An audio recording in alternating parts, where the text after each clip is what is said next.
Hey everyone, I'm Megyn Kelly. Welcome to the Megyn Kelly Show. Hope you had a wonderful July 4th. More on our celebration in just a bit.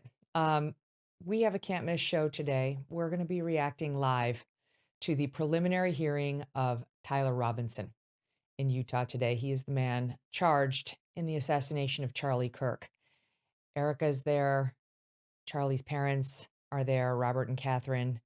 And this is going to be a very emotional week. I think, quite clearly for Charlie's loved ones and possibly for you. And I think for me too. This is this is going to be a rough one, a rough 5 days as we hear great details about how this went down, what happened to Charlie, and what happened at Utah Valley University last September. This is not a small hearing. As I said, it's 5 days expected to be. It's essentially a mini trial with witnesses and cross examinations, except instead of proving their case beyond a reasonable doubt, prosecutors must only establish probable cause that Tyler Robinson was the shooter and murderer of Charlie Kirk. As long as they do that, the case will head to trial at a later date.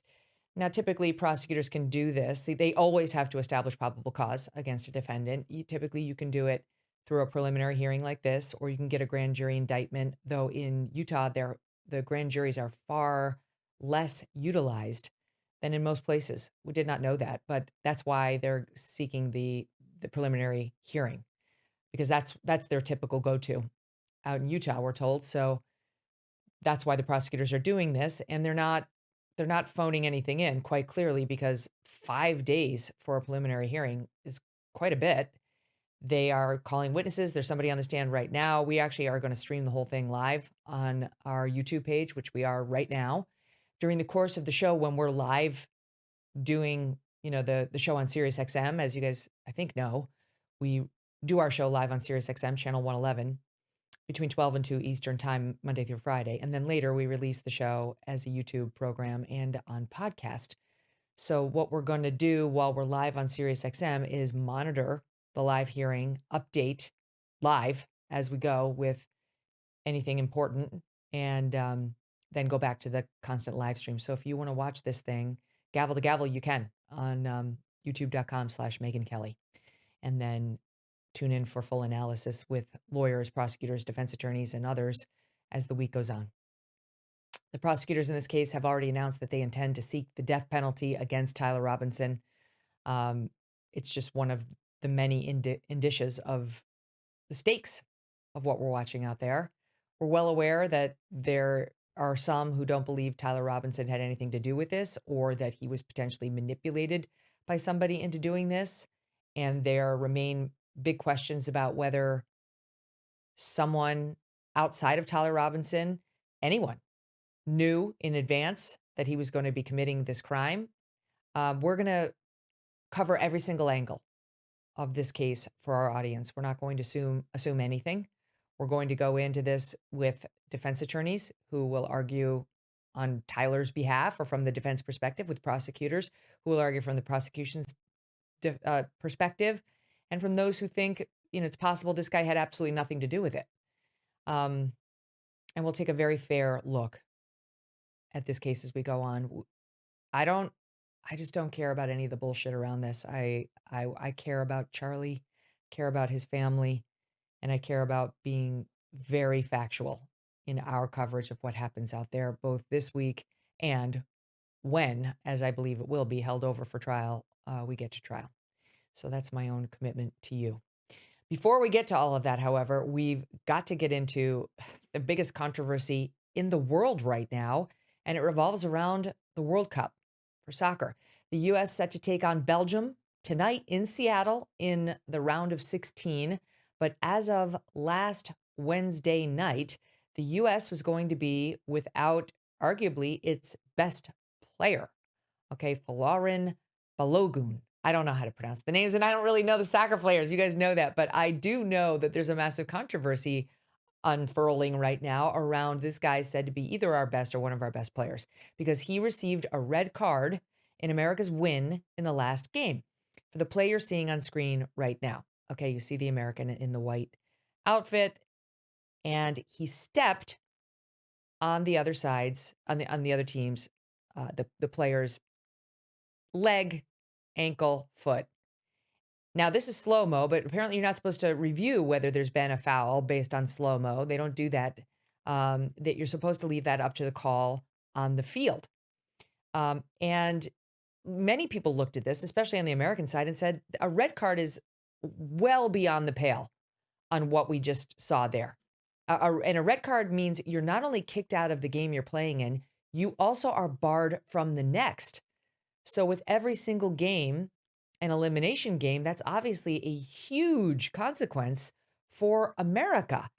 And just, I mean, objective observers of the game of soccer had said, just you could find dozens of them saying, how did that turn into a red card? The refs on the field did not call it.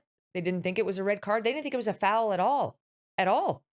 And it was the automatic replay, like video assistant, that thought it might be a penalty. And not only a penalty, it turned into a red card. Okay, so the Americans were crying foul, saying this is absurd. It wasn't a foul at all. And it certainly wasn't a red card foul to where we'd lose arguably our best player for that game, which we did go on to win, and the next. It was such a big deal that America basically wound up playing its trump card. And it was a rather massive trump card. And now just how big a role the U.S. president had in getting that call reversed.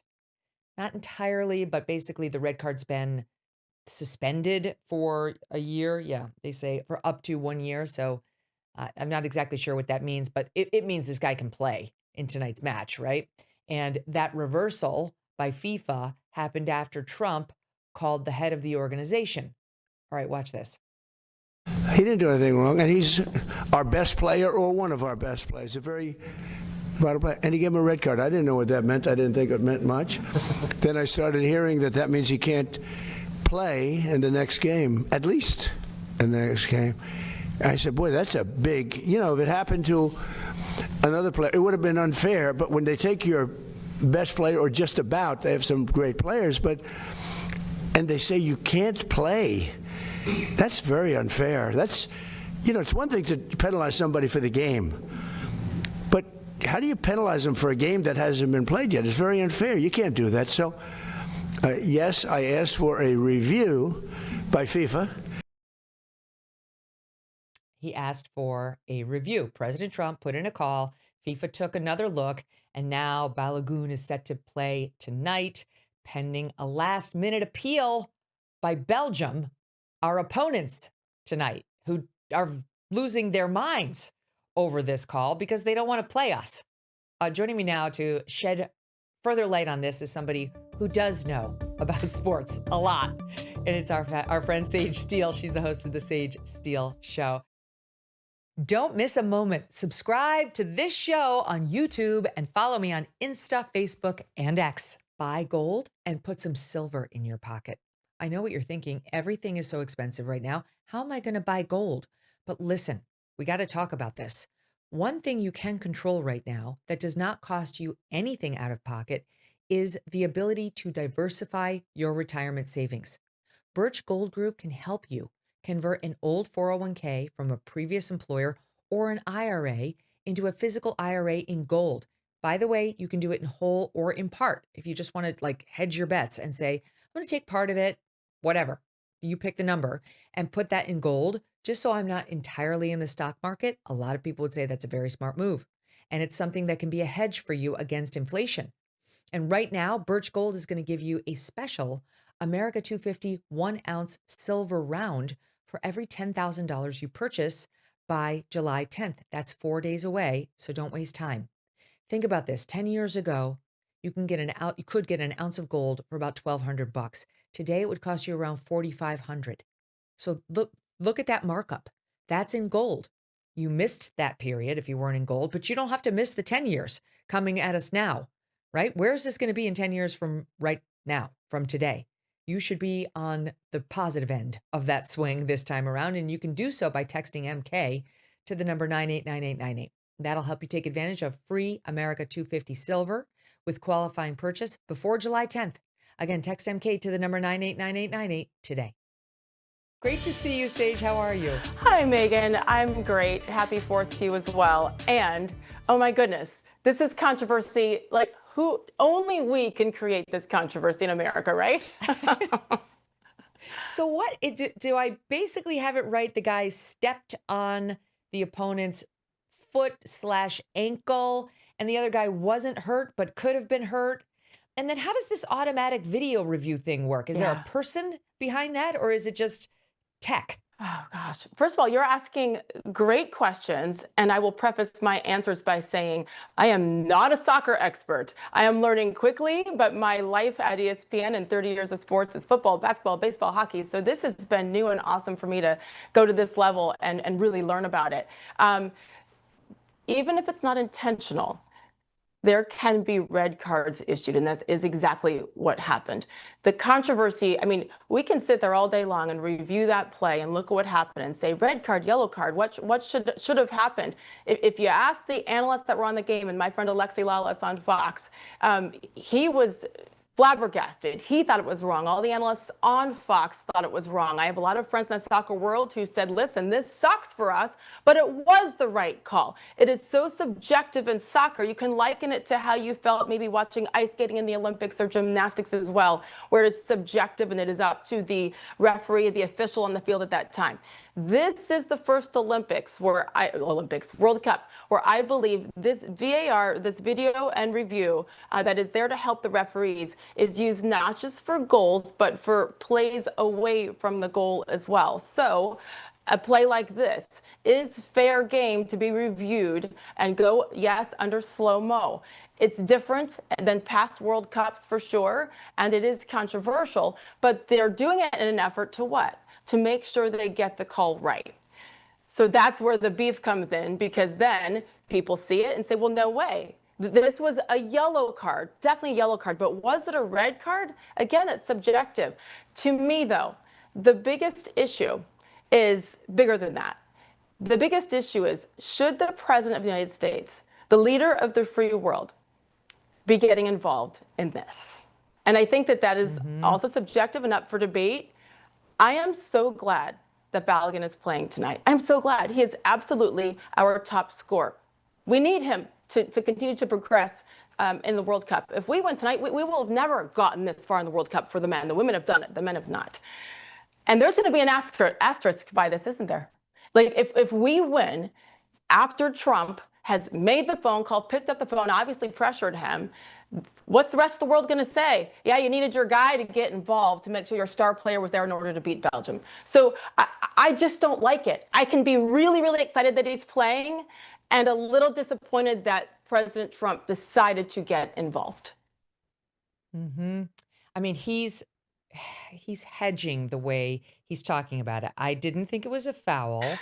I asked Gianni Infantino, however you say the last name of the guy who runs FIFA. President, yep. I asked him to review the call. I didn't tell him what to do, says Trump. I can't tell him what to do.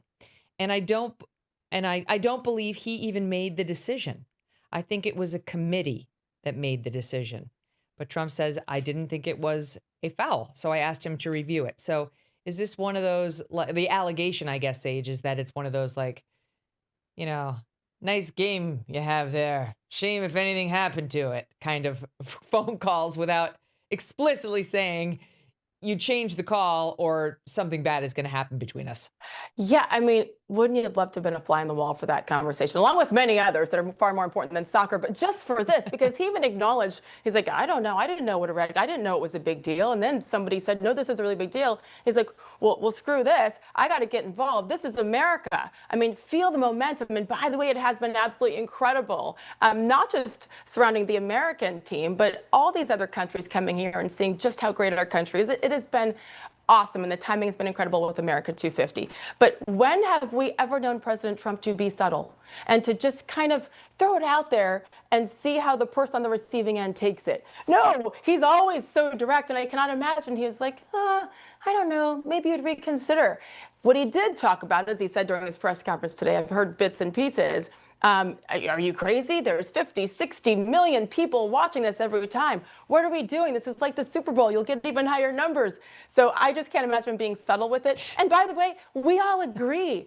It's just, you've heard me talk about this before, Megyn, with sports and politics. And yes, it's more intertwined now than ever before, right? But this is what we don't need. The games are incredible. And even if this had not happened and it hadn't been reversed, it was still going to be watched by basically the entire country. I just think we have to be careful when we're saying stay out of sports. You stick to what you're doing here in politics, and we're going to do sports. When you intermingle it for your convenience, that's when I think that we're being a little bit contradictory. Keep this in mind too. Belgium has issued an appeal to this ruling. So there's still a chance before this game kicks off tonight at 8 o'clock Eastern time that Belgium wins their appeal and our guy isn't able to play. I mean, there's still so much going on. But if I'm them, like put ourselves in Belgium's shoes. And you're saying, wait a minute, this is the call that was made in the field, whether we agree or not. And now, because you don't like it, the president is going to come in and influence FIFA? Like, if I'm in their Maybe shoes, the Belgian president should call. he probably has. He probably has at this point. I just think what I don't want now is that's not going to hold as much sway. Probably not. But what my team asterisk. tells me is that there was an independent committee already reviewing the play and the call at the time President Trump called, and so he did not influence the creation of the committee or the review of the call, though he may have influenced the ultimate decision, the outcome. But let me ask you this, Sage, because Jim Garrity over the National Review has a very interesting article up on their homepage right now. And the reason I went there is because I remember being on the air in 2015 for Fox News covering how corrupt FIFA is. Yes. We did a lot of articles on it at the time. There were all these indictments. FIFA, the world body that oversees international soccer, is extremely corrupt. This is not a hands-clean organization. So, it's very hard to get that exercised about them reversing this call or, it's like, basically for me, I think, all right, do we get mad at President Trump for interfering, or do we get mad at the guy who oversees FIFA for allegedly bowing to Trump's pressure? I mean, I'm an American, so I'm in favor of this whole thing. I have to say, It sounds like it was a bullshit call, and we just had our top guy say, what the F? But our top guy is a lot more powerful than most, so too bad, Belgium. Work on inventing more things and becoming more powerful, and then maybe your guy will have some sway too. This is why I love you. That's where I stand. But right, who cares? I'm sorry you're so small and you have no international power, but that's not really my problem. Anywho, I just feel like if FIFA weren't corrupt and corruptible, they would have said, thanks for the call, Mr. President, goodbye. But this is what Garrity writes. He writes as follows. Even the most enthusiastic soccer fan will readily agree that FIFA has a long and sordid history of corruption. Numerous studies and books have been written about the organization's graft and dishonesty. The journal article, Whose Game? FIFA Corruption and the Challenge of Global Governance, published in the European Journal of International Law in 2019, gives one of the most detailed summaries of the bribery-filled, sleazy selection process of the 2018 and 2022 World Cups, as well as indictments of a total of 29 present and former FIFA officials for corruption in the organization, including allegations of racketeering, wire fraud, and money laundering. In 2014, the HBO comedian John Oliver did a whole segment on how he hated the rampant corruption within the comically grotesque organization, but yet couldn't resist being a soccer fan anyway. It goes on to give some more evidence about how FIFA has an amazing ability to negotiate very generous deals with host countries. This year, under a deal negotiated with the U.S. Treasury Department, national associations can seek exemption from U.S. federal income tax on their 2026 FIFA World Cup tournament earnings by applying for tax-exempt status. All 48 participating teams received $2.5 million in preparation money, $10 million in qualification money, $16 million for team delegation costs, increased team ticketing allocations, and so on. This has already been a very successful year, he writes, for U.S. national men's team, and goes on from there. But he's pointing out that half of the people who are associated with FIFA appear to be bought and paid for. And this is something Trump seemed to be tapping into today when he was talking about the ref who made this call, or I think it might have been the original ref. I'm not sure. But here's what Trump said about the reffing this morning. Listen. And I'm a person that loves sports and was a good athlete. And I understand sports really well, really well. And that wasn't a foul. That wasn't even an infraction. That was two guys running full speed that happened to crash into each other. You can't take your foot and properly place it on somebody else's foot when you're going, no, these were two great athletes that got tangled up. And this referee, who is a little bit suspect, if you check his past, I don't want to say that because I don't like to create controversy, but very suspect. If you'd like, I'll provide you with the past. He made a call that nobody could believe. You know, even people on the other side, they say, "Oh, we got lucky. Wow, that's." And it's very interesting. They say they don't show them in slow motion, and I never realized that. I never heard of that before. Okay. So, President Trump tapping into, existing suspicions about people being corrupt within the FIFA organization. Couple of things. He's wrong. It was a foul. It just did deserve to be called. And he acknowledged he doesn't know soccer. It's apparent there, and that's fine. We can still love him for other things. and same, as the audience knows, same. Right? I mean, stop. That absolutely deserved to be called. We'll debate forever. Red card, yellow card. That is a very, very fair debate. Secondly, we all knew FIFA was corrupt beforehand. Maybe President Trump didn't. We all knew this. This is one of the issues with the sport, frankly, on a global level and even here in the United States. I mean, people don't even love sometimes the way the game is played and the flopping, et cetera. I mean, MLS numbers and the Women's League numbers aren't great. Like, this is a thing in soccer, as it is with the IOC, as it is with controversies in the NFL and the NBA. I mean, there are so many things that are unfair about all of these sports, and soccer's at the top of that list. I wonder if these conversations were had by President Trump leading up to the World Cup, because of these things, and these are legitimate issues that the author of that article brought up. But it is what it is. And so then to only bring it up after, well, this whole thing is unfair, I have a problem with that. Again, I am so with you. It is awesome that he's playing. He's a 25-year-old kid. He's worked his butt off. He turned 25 on the 3rd of July. Like, how amazing is this for this young man after being devastated, I'm sure, not just that he couldn't play, but that he let down his teammates by not being able to be there. I just think it's a very fine line. And did you see the comment also? He's like, by the way, the good thing it's me. If this were Biden, he would have been asleep at the wheel. It never would have. I made the call, and now look what's happening. I mean, it's hysterical. And the biggest thing to me, it's going to have an asterisk by it. If America wins this game, does anyone care? Well, I mean, I have to say, maybe it's just me because I'm not. But who cares if we win? Like, this would be such an accomplishment for American men's soccer, and it's not like we asked, like we cheated. It's like we just want our player to play. That we're not asking for to make another team man down. It's like we want our player to play. The penalty was excessive, and FIFA agrees. But I see your point. Let me run this by you. Dave Portnoy, who we both know, Barstool Sports, sports analyst as well, he said the following, and this has got some appeal too. I know. I think I read this. Go ahead. Yeah. We have had, maybe 18 hours now of crying like I have never seen in my lifetime. Maybe when the Patriots were on their run in Deflategate, things like this, maybe Michigan, Brandon Walker, but this on a global scale. The crying, the Euro tears, the sheer whimpery of Europe regarding this decision. Everything from Belgium is lawyering up. Belgium shouldn't play. UEFA, this is illegal. You can't do this. And it all stems from one thing and one thing only. And people say, oh, you don't like Trump and this and that. No. They don't like that we're getting good at soccer, boys. Yep.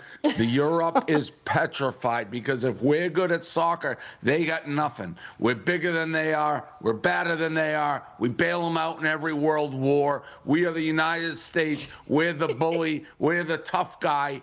And this is the one sport we've never paid attention to. Sorry, but now we're getting interested. I like it. I have to say, it's got inherent appeal. I like to visit Europe. I'm fine with the Europeans, but they are a bunch of whiners. And America's got 330 million people. And if we really get serious about soccer, they're in trouble. I agree. I agree with all of it. I think that we've always been the laughing stock in the soccer world, and that's why all of our best players do what? They go overseas to play because that's where the absolute best soccer is played. And it's football there, right? They laugh at our American football. Football, everywhere else except North America, is soccer. Again, with Donald Trump, and I wrote this down, I mean, he said the red card equaling a game suspension is dumb. It has always been that way. There's nothing new here. So sometimes I'm like, I just want him to just do a little bit more homework before we speak about things. And at the end of the day, I am planning my entire afternoon and evening around watching this game, and I will be cheering just like you, and especially glad that he's going to be there. I can't believe it, but I too will be watching this. Here is a little bit more on the ref, okay, who Trump was blasting. So our guy received a straight red card from referee Raphael Klaus after a video review, but the decision was widely condemned as extremely harsh. Klaus did not even award a free kick initially, despite standing yards from the incident. This is what I was saying. At first, he didn't even call it. Like, he wasn't bothered by it at all, but was encouraged to review the incident by the video assistant referee. Right. Now, here's the post on Klaus and his previous controversies. He previously was investigated by his home country due to a 2024 CPI parliamentary inquiry, which summoned the 46-year-old as a witness regarding match fixing, Sage Steele, and sports betting. Multiple clubs, primarily Botafogo, raised concerns over Klaus's decisions and alleged patterns of irregular cards in Series A matches. Klaus was found not guilty of wrongdoing by the Brazilian Football Confederation and faced no charges as investigators found no direct evidence linking him to any scheme.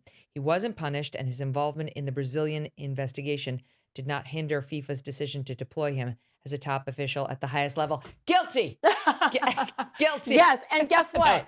Let's talk to the president of FIFA. We knew this coming in. So as far as the FIFA governing body, when you've got a guy with that kind of a resume, why the hell is he allowed to even participate in this World Cup in this role? Like, he should have been completely disqualified ahead of time. And the only time we're bringing it up now is when it inconveniences us. And I agree. There were missed calls throughout that game from the same guy. I mean, he ignored calls and with players being pulled down by their jerseys. Like, I don't like the guy ahead of time because most of us knew that this was an issue. Why is he allowed in? And that's the bigger picture going forward, right? Every single referee official needs to be investigated when it's something this big. By the way, just like in the NFL, it takes years and years. You start in high school and then college, and then you get hopefully to college football playoff before it's 20 years before you're allowed to be an NFL referee. You assume that it is a similar setup with the World Cup and with soccer, where you're starting low and earning it. And if you don't do a good job officiating in the NBA Finals, like, you'll never get asked back. But you have to be really good to get to that point. It absolutely should be the same way. It goes back to the corruption with FIFA that has been rampant for years. Why they allowed him in, I don't know. It shouldn't have gotten to this point. It did deserve a penalty. A yellow, maybe, not a red. But that is the rule. If you get a red, you're out. And go USA. I mean, but can I just ask you, like, wouldn't any team contest this? It's just we went a little higher up the food chain than most. Well, we didn't. Any team would contest this. We didn't. I'm pretty sure Team USA didn't say, hey, get the White House on the line. Maybe he can help us out. Like, no, Trump picked up the phone himself and made the call once he realized what had happened. And it is unfair. And as my dad always told me, life isn't fair. Sports aren't fair. So do we go we didn't ask for the president to get involved. I want to make that clear. I don't want people from around the world to be mad at Team USA. You can be mad at our commander-in-chief and maybe mad at FIFA president and everybody else who was involved in the decision to rescind the red card. But this isn't Team USA. Let's not take it out on the Americans. And of course, the Euros probably will, especially if we go on.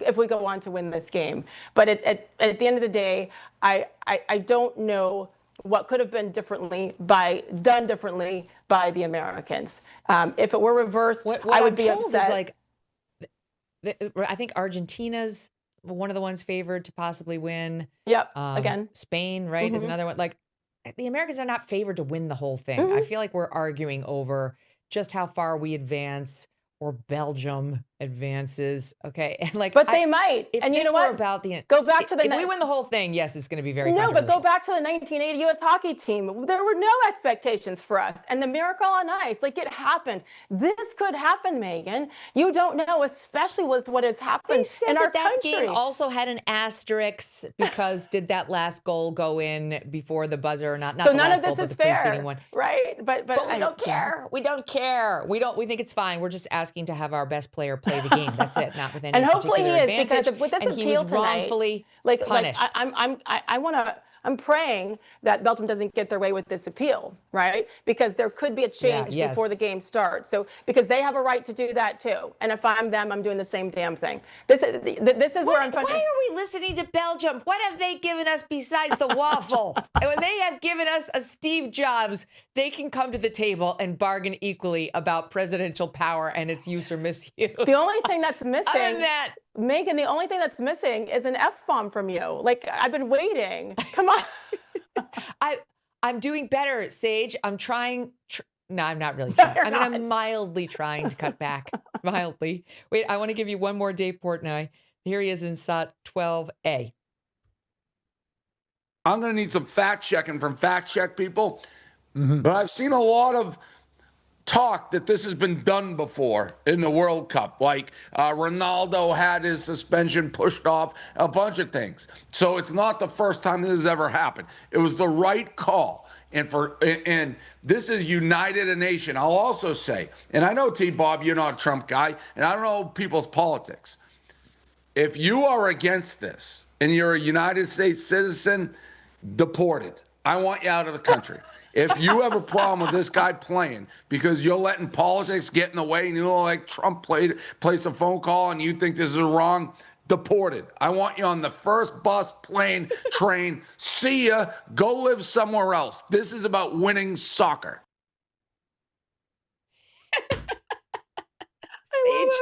You know what? I think there's a few people that I'd like on the list ahead of those of us maybe questioning that I'd like to have deported. It's a very long list of people I'd love to have deported, and I know we probably agree on a lot of those people.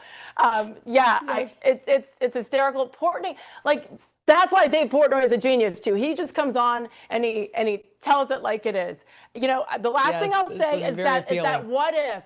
Because they were still reviewing this. What if they were going to rescind that red card on their own before the president got involved? And by the way, maybe the president got involved and he didn't have to tell us and no one would know. And this controversy wouldn't even be a thing. Oh, I mean, it's in the Wall Street Journal today, all the backstory about how Harold Lutnick and Rudy Giuliani's son, Andrew Giuliani, who works for the administration, came up with a plan. Like, how are we going to get this reversed? How are we going to get the big guy involved? He's going to make a phone call. Like, they're pretty much owning it. It's not like the White House is denying that he made the call or got involved. It's just a question of nuance, like what was said exactly. The president they could have kept this on the DL and just kept it a secret. I didn't tell him what to do. Yeah. I didn't tell him what to do. I just made clear, you know, that was the rent stays like before. I love it. Sage, thank you for helping us understand it and explaining it to us. It's wonderful to see you. Great to see you. Have fun watching tonight. Yeah, you too. Thanks. All right. Well, and we'll redux tomorrow and see what happened. Hopefully this call does not get reversed. I don't want to hear it, Belgium. Go work on becoming great in your own right before you try to tear down our soccer players. We just want our guy to play. The red card does not seem like it was an appropriate call. And I too have questions about the ref. Okay, we turn the page. We've got some other news to get to, and we do have to follow what's happening in this Tyler Robinson preliminary hearing. They are putting the evidence on the stand now for the first time in a formalized setting, and we have got you covered with the best legal team in the business. Hey, thanks for watching today's full episode. If you're new here, throw us a subscribe. See what you think. Stay in touch. There's plenty more goodness where this one came from. As always, we really do value your feedback. So email me too, Megyn, Megyn at megynkelly.com, or just leave a comment down below. I do read them. I meander over and I scroll through and I find them very entertaining and really appreciate the feedback. But in any event, join the community by becoming a subscriber so you miss nothing. We value your support.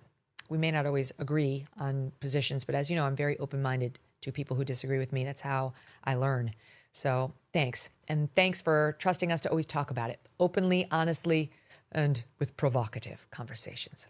You might already own a firearm, but what if you could start with less lethal methods to avoid the financial and mental repercussions of actually pulling the trigger of a gun? Or what if you just want to add to your arsenal so that you have different tools available to you depending on the situation you're in? This is where Byrna comes in. That's Byrna. Byrna's less lethal launchers are equipped with tear gas and kinetic ammo and designed to incapacitate an attacker for up to 40 minutes. What I like about it is you don't actually have to hit the attacker. If you hit the wall right behind him, it can still take him out. And Byrna is excited to introduce the all-new compact launcher. It's sleek, it's slim, and it hits like a sledgehammer. Same size as a smartphone, allowing women, for example, to conceal carry everywhere comfortably and with confidence. You pop that baby in your purse or give it to your daughter before she goes off to college, and you feel better instantly. It fires at 400 feet per second. That's a lot of power to stop aggressors in their tracks, especially for people who are not comfortable with a firearm. This is an option. Their pistols are American-made and hand-assembled in Fort Wayne, Indiana, with over 80% of the components in the compact launcher being sourced in the USA. Byrna's legal in all 50 states. It requires no background checks, and it can be shipped direct to your door. And Byrna's trusted by hundreds of police departments too. Try before you buy if you like. Visit Byrna.com, Byrna.com, to find a Byrna dealer partner near you. That's Byrna.com. Welcome back to the Megyn Kelly Show. You know, it was almost exactly a year ago. Almost exactly 1 year, July 11th, I think is the 1 year mark, that I was with Charlie Kirk at the Student Action Summit being put on by Turning Point. We sat down, we talked about Pam Bondi. That was the big story in the news 12 months ago. And that ridiculous memo from the DOJ saying, you're not getting anything more on Epstein. And everybody was like, what? This is not going to fly. You remember the controversy. And a lot of that entire seminar was devoted to Epstein because Charlie was also outraged over it. Well, this is the first big scandal, I'd say, of the Trump administration that's on Team Rational. It's not a fake media scandal like the left tries to create for President Trump every other day. It's one of the right's own making, and it's not going well. And it has to do with Jeffrey Epstein. Yeah. Let me just ask you, make some noise if you care about the Jeffrey Epstein scandal. Raise your hand if it matters a lot to you. Raise your hand.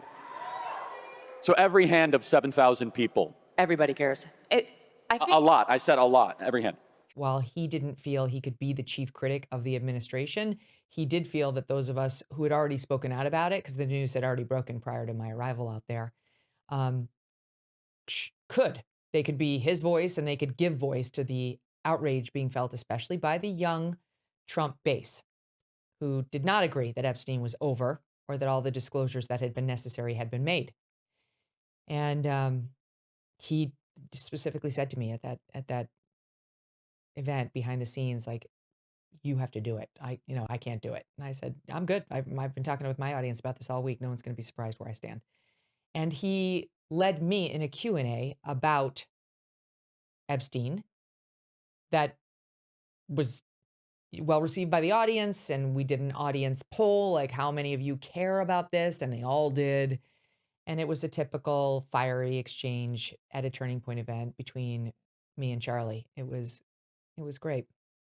And he was great. And there's a picture of the two of us backstage walking out. I have on a black dress with polka dots. He's got his suit on. He's got a huge 1,000-watt smile on.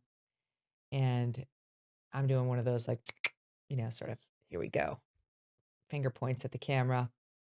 And we were both having a great time. It was a little bit of a controversial moment for the Trump administration, which we both supported, but we were thrilled that President Trump was president, that he was enacting his agenda, that Turning Point was on top of the world. Charlie had built this juggernaut of an organization into $100 million org per year, and we had a national voice, and we had young people there by the thousand to participate in the political process and express themselves. And it was also at that event that Charlie, Tucker Carlson, and I spoke backstage about Tucker and his criticism of Israel and Netanyahu and the war and their interference in American politics. And I was a witness to Charlie saying to Tucker before he went out there, because Tucker had offered, like, do you want me to dial that back? I know your donors may not love all that. And I was with them when Charlie came back over to Tucker and said, "Go Max." Go Max. And it was tape that we just happened to capture, my team, as we were, getting behind the scenes footage, and we put it out there just to show that's where Charlie was on his increasing questions around Israel's role in American politics. He wanted Tucker to, quote, "Go Max." That's what happened that day almost a year ago. No one there had any idea that almost 2 months later exactly, Charlie would be shot and killed in front of our very eyes, in one of the most traumatic things I think any of us has ever seen on screen. I mean, it was like something out of a horror film, only it was real. We saw our friend's murder. We saw his neck get blown apart on national TV. And I will never forget what happened that day. We had been live on the air. We had done a long show on Irina, the young Ukrainian gal who was murdered on that train in North Carolina. We had Megan Basham, we had Allie Beth Stuckey, we had Heather McDonald, and we talked about crime and how this was getting buried, this story, and what the realities were. And then we wrapped. And I went back to my office in my studio, and we got word there's been a shooting at a Turning Point event. And, sadly, in today's day and age, you hear there's been a shooting. It's kind of like, okay. I mean, that's a sad reality. You're like, was anybody actually shot, or was like an attempted thing? Because we're kind of used to these things. It's not that I had no concern. It's just like, you don't think the worst. And then there was a report that Charlie had been shot. And I immediately texted him saying, "Are you okay?" And there was no response, which didn't necessarily mean anything. It could be, at this point, I didn't know whether the event was ongoing. I didn't even know whether that report was real. There's so much misinformation that comes in an event like this. And then the first video broke of Charlie clearly getting shot in a profound way from afar. The video was from afar, but you could see his chest puff up from an explosion.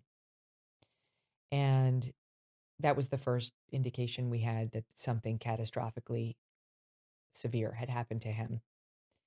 And the deep, deep worry of whether this had actually happened. You think about deep fakes, you think about, I don't know, AI. Like, we just, in today's day and age, you always have to second guess everything. Sometimes we get burned by it.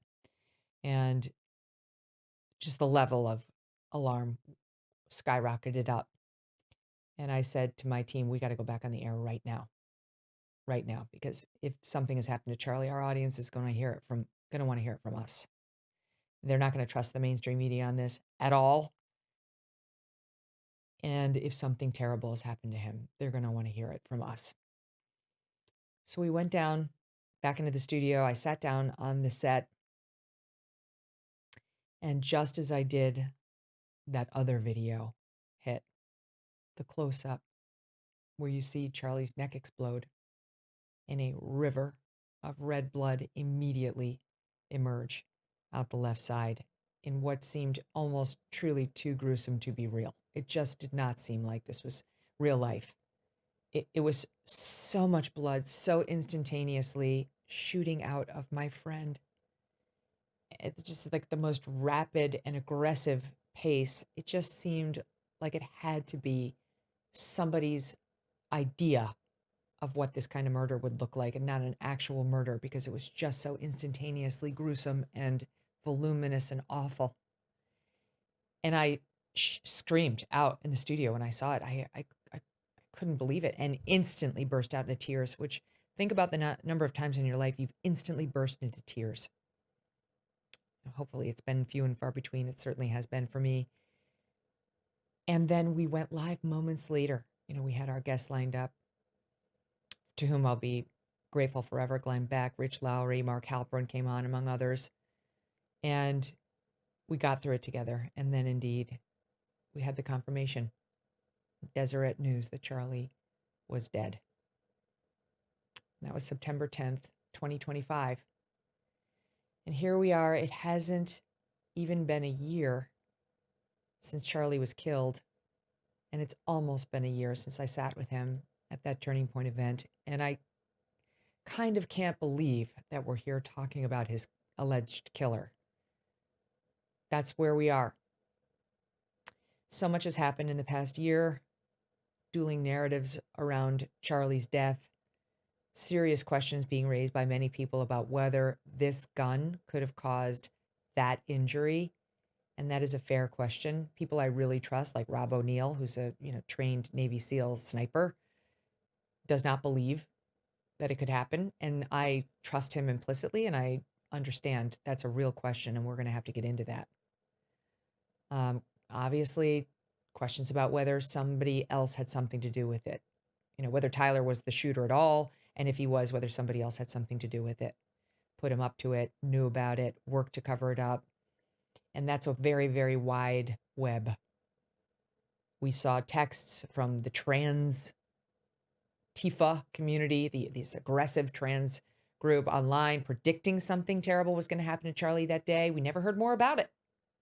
Never heard anything more about it. There have been questions about whether Israel may have played some sort of a role in this, because Charlie was becoming increasingly Israel skeptical and was making room for Israel skeptics in the Republican Party, which was a direct threat to the support that Israel needs from America. But that's become extremely controversial. Many people tried to stop the people who are raising that question from speaking about it at all. This past year, I have tried to make room for those people to ask their questions, because I think they're fair questions. It's a fair question. The stakes are so incredibly high for Israel and its relationship with America, and Charlie was becoming much more skeptical of Israel and its role in American politics. And I saw it myself. He hosted a roundtable of young Israel skeptics at that event. He told Tucker to go Max in front of my eyes, and he would come back on this show on August 6th in front of all of you and express his consternation over being called an anti-Semite because of what happened at that Turning Point event around Epstein, as if you're an anti-Semite if you have criticisms of somebody who happened to be Jewish and American. That's absolutely absurd. If you don't like Megyn Kelly, does it make you anti-Catholic? Bullshit. What is that? In any event, you heard him here expressing his anger at people who were doing that to him. And look, that's probably not going to be allowed at this preliminary hearing or at the trial, because while you can have suspicions about somebody else's role in a murder like this one, you cannot get that into evidence unless you have real proof and a legitimate good faith basis for raising it. And we've discussed with our expert panel before about whether they've got any of that outside of Tyler Robinson. And the last we took a hard look at this, they didn't. So you can speculate all you want. You can have your suspicions. You can have your beliefs. But what you need in order to introduce it into evidence is proof. As we go through this preliminary hearing this week, we're going to be sticking to the proof that is offered by both sides. And that's where we begin today. Do we have time to run this setup package, Steve? I've been talking for longer. We did a setup package to sort of take you back through how we got here. And we're going to play that, and then we come back. We'll bring our expert legal panel in, and we will get into it. Here you go. Good morning, ladies and gentlemen. We got him. 10 months after Tyler Robinson surrendered to police, prosecutors are finally set to reveal the case they say proves he murdered Charlie Kirk. Could you state your name? Tyler James Robinson. The security for this week's preliminary hearing will be extremely tight. According to local reporting, Robinson will be brought to court each day in an armored vehicle. This is not a trial. It's the first time prosecutors will have to lay out in open court the evidence they have against Robinson. Surveillance video, witness testimony, evidence prosecutors say shows Robinson planned this attack. Text messages allegedly between Robinson and his so-called trans furry lover, Lance Twiggs, and a letter prosecutors say Robinson left behind for Twiggs. We first got our hands on it back in the spring. I had the opportunity to take out Charlie Kirk, and I took it. I wish we could have lived in a world where this did not feel necessary. I wish I could have stayed for you and lived our lives together. I don't think this is going to satisfy people who have doubts about him because it's written in that same formal tone. It doesn't exactly sound like a Gen Zer. But I think what we're seeing here, folks, is that's how this guy talked. Twiggs was given partial immunity in exchange for cooperating with investigators. He's not expected to testify in person this week. Instead, the prosecution is expected to present a recorded interview with investigators. And then there's the forensic evidence police claim they have relating to Robinson. DNA allegedly found on the rifle trigger, DNA on the fired casing, DNA on unfired cartridges, DNA on the towel wrapping the rifle. One piece of that evidence generating sensational headlines earlier this year. A shocking claim in the Charlie Kirk case. An ATF analysis of a bullet fragment recovered during Charlie's autopsy could not conclusively determine whether it had been fired from Robinson's alleged rifle. The defense says it may try to use that analysis to clear Robinson. The headlines suggested the bullet could not be matched to the murder weapon. And while that was technically true, the full story is a bit more complicated. It's mostly a big nothing, to tell you the truth. It's not at all unusual to have difficulty making a match between a bullet recovered on autopsy and a firearm. You don't actually even need the bullet, of course, to find someone guilty of having fired the bullet. The most powerful moment this week may have nothing to do with the evidence. It's expected to be the first time Charlie's widow, Erica, and his parents will come face to face with the man accused of killing him. When I sat down with Erica last fall on our tour, I asked her about that incredible moment at Charlie's memorial service. That young man. I forgive him. If you could say something to him, if you say something to his parents, like what would it be? Would it be anger? Would it be sympathy? What would it be? It's a good question. It wouldn't be sympathy. It wouldn't be anger. Anything that I could ever wish upon him or that family would pale in comparison of the justice of God.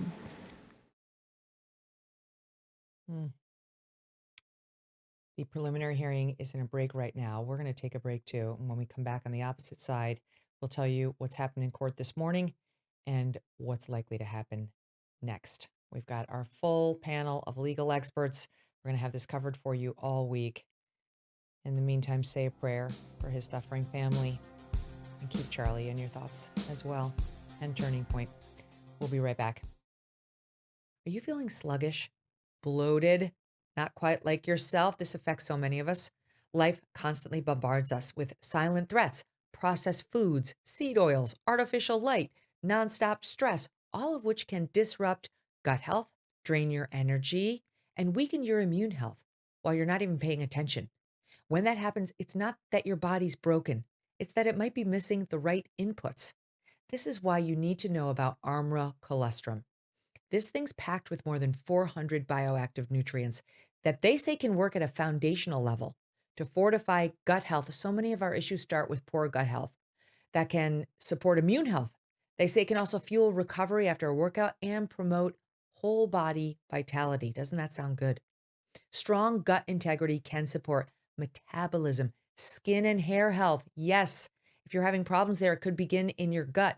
and even performance and recovery, which is why colostrum has long been valued by some elite athletes.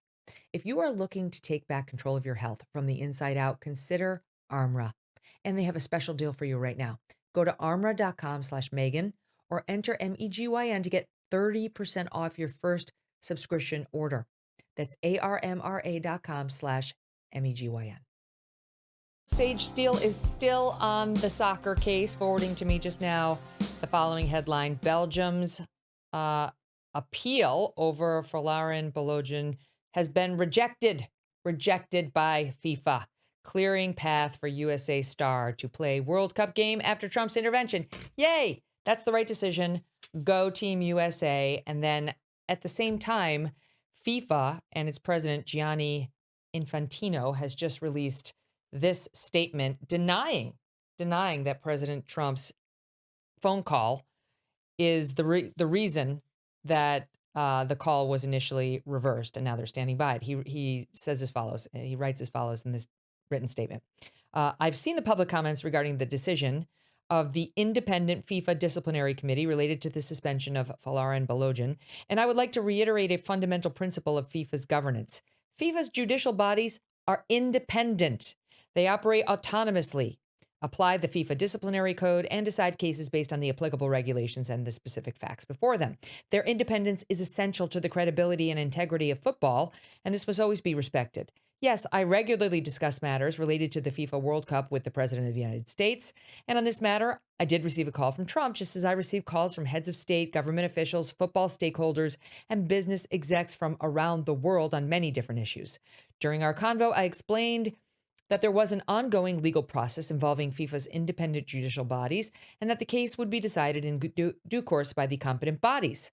That's how FIFA's system works, and it's a principle that I will always uphold. I read the decisions of the FIFA Disciplinary Committee when they are issued. Sometimes I'm surprised by them, sometimes I agree with them, and sometimes I disagree. What I always do, however, is respect those decisions and the autonomy of the bodies that make them.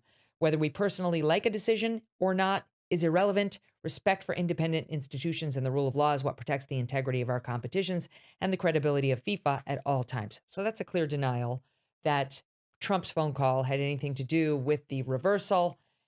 Whatever. The reversal stands. The game's going to go on.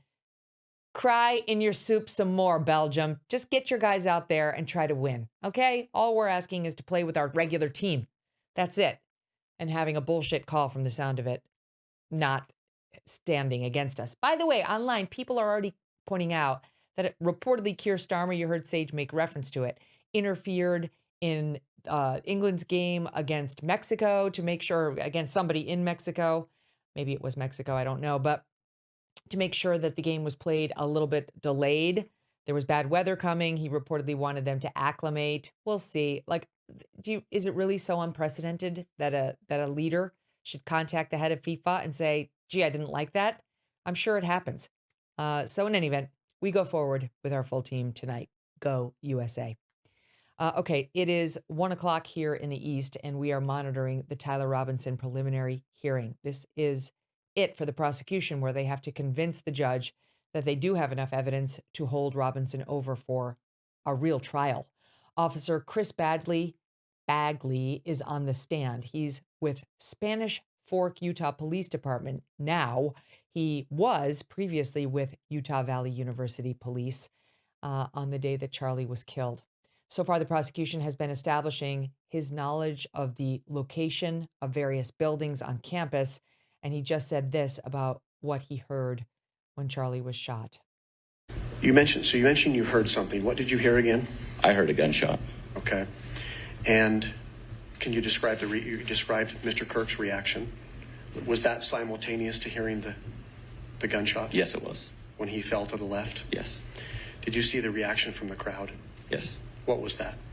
Everybody kind of got up. They all said a lot of people were screaming, standing up, and starting to run in all different directions away from the center of the tent. People are running up. People are laying down on the steps. I'm trying to jump over people to get to the bottom of the stairs so I can help stop an individual that's probably shooting. What happened next? By the time I got to the bottom of the stairs, I was informed on the radio that we had a shooter in custody.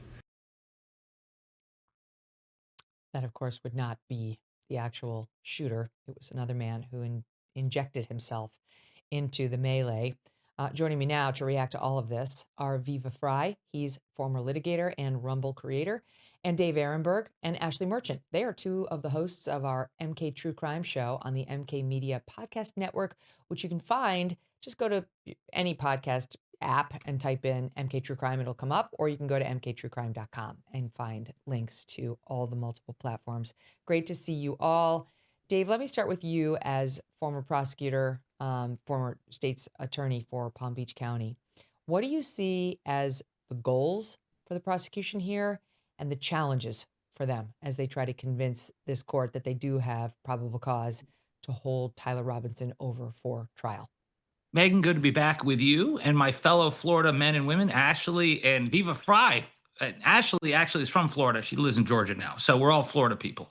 So the prosecution here has a slam dunk. I mean, as far as this hearing, this is not beyond a reasonable doubt. They just need to show some probable cause. So they got plenty of that.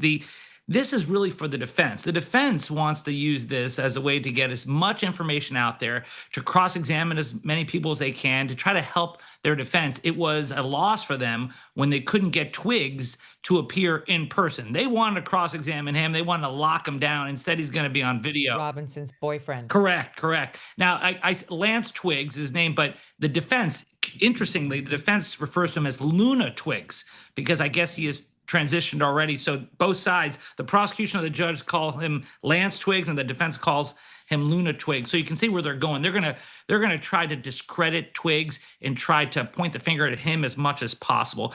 But as far as the prosecution, they're just going to show the evidence. I would say a win for them would be if they can just show as little as possible to not turn over all their cards unless they absolutely have to, because I think they've got Tyler Robinson dead to rights. Why are they doing it this way, Dave, with a preliminary hearing as opposed to going in front of a grand jury?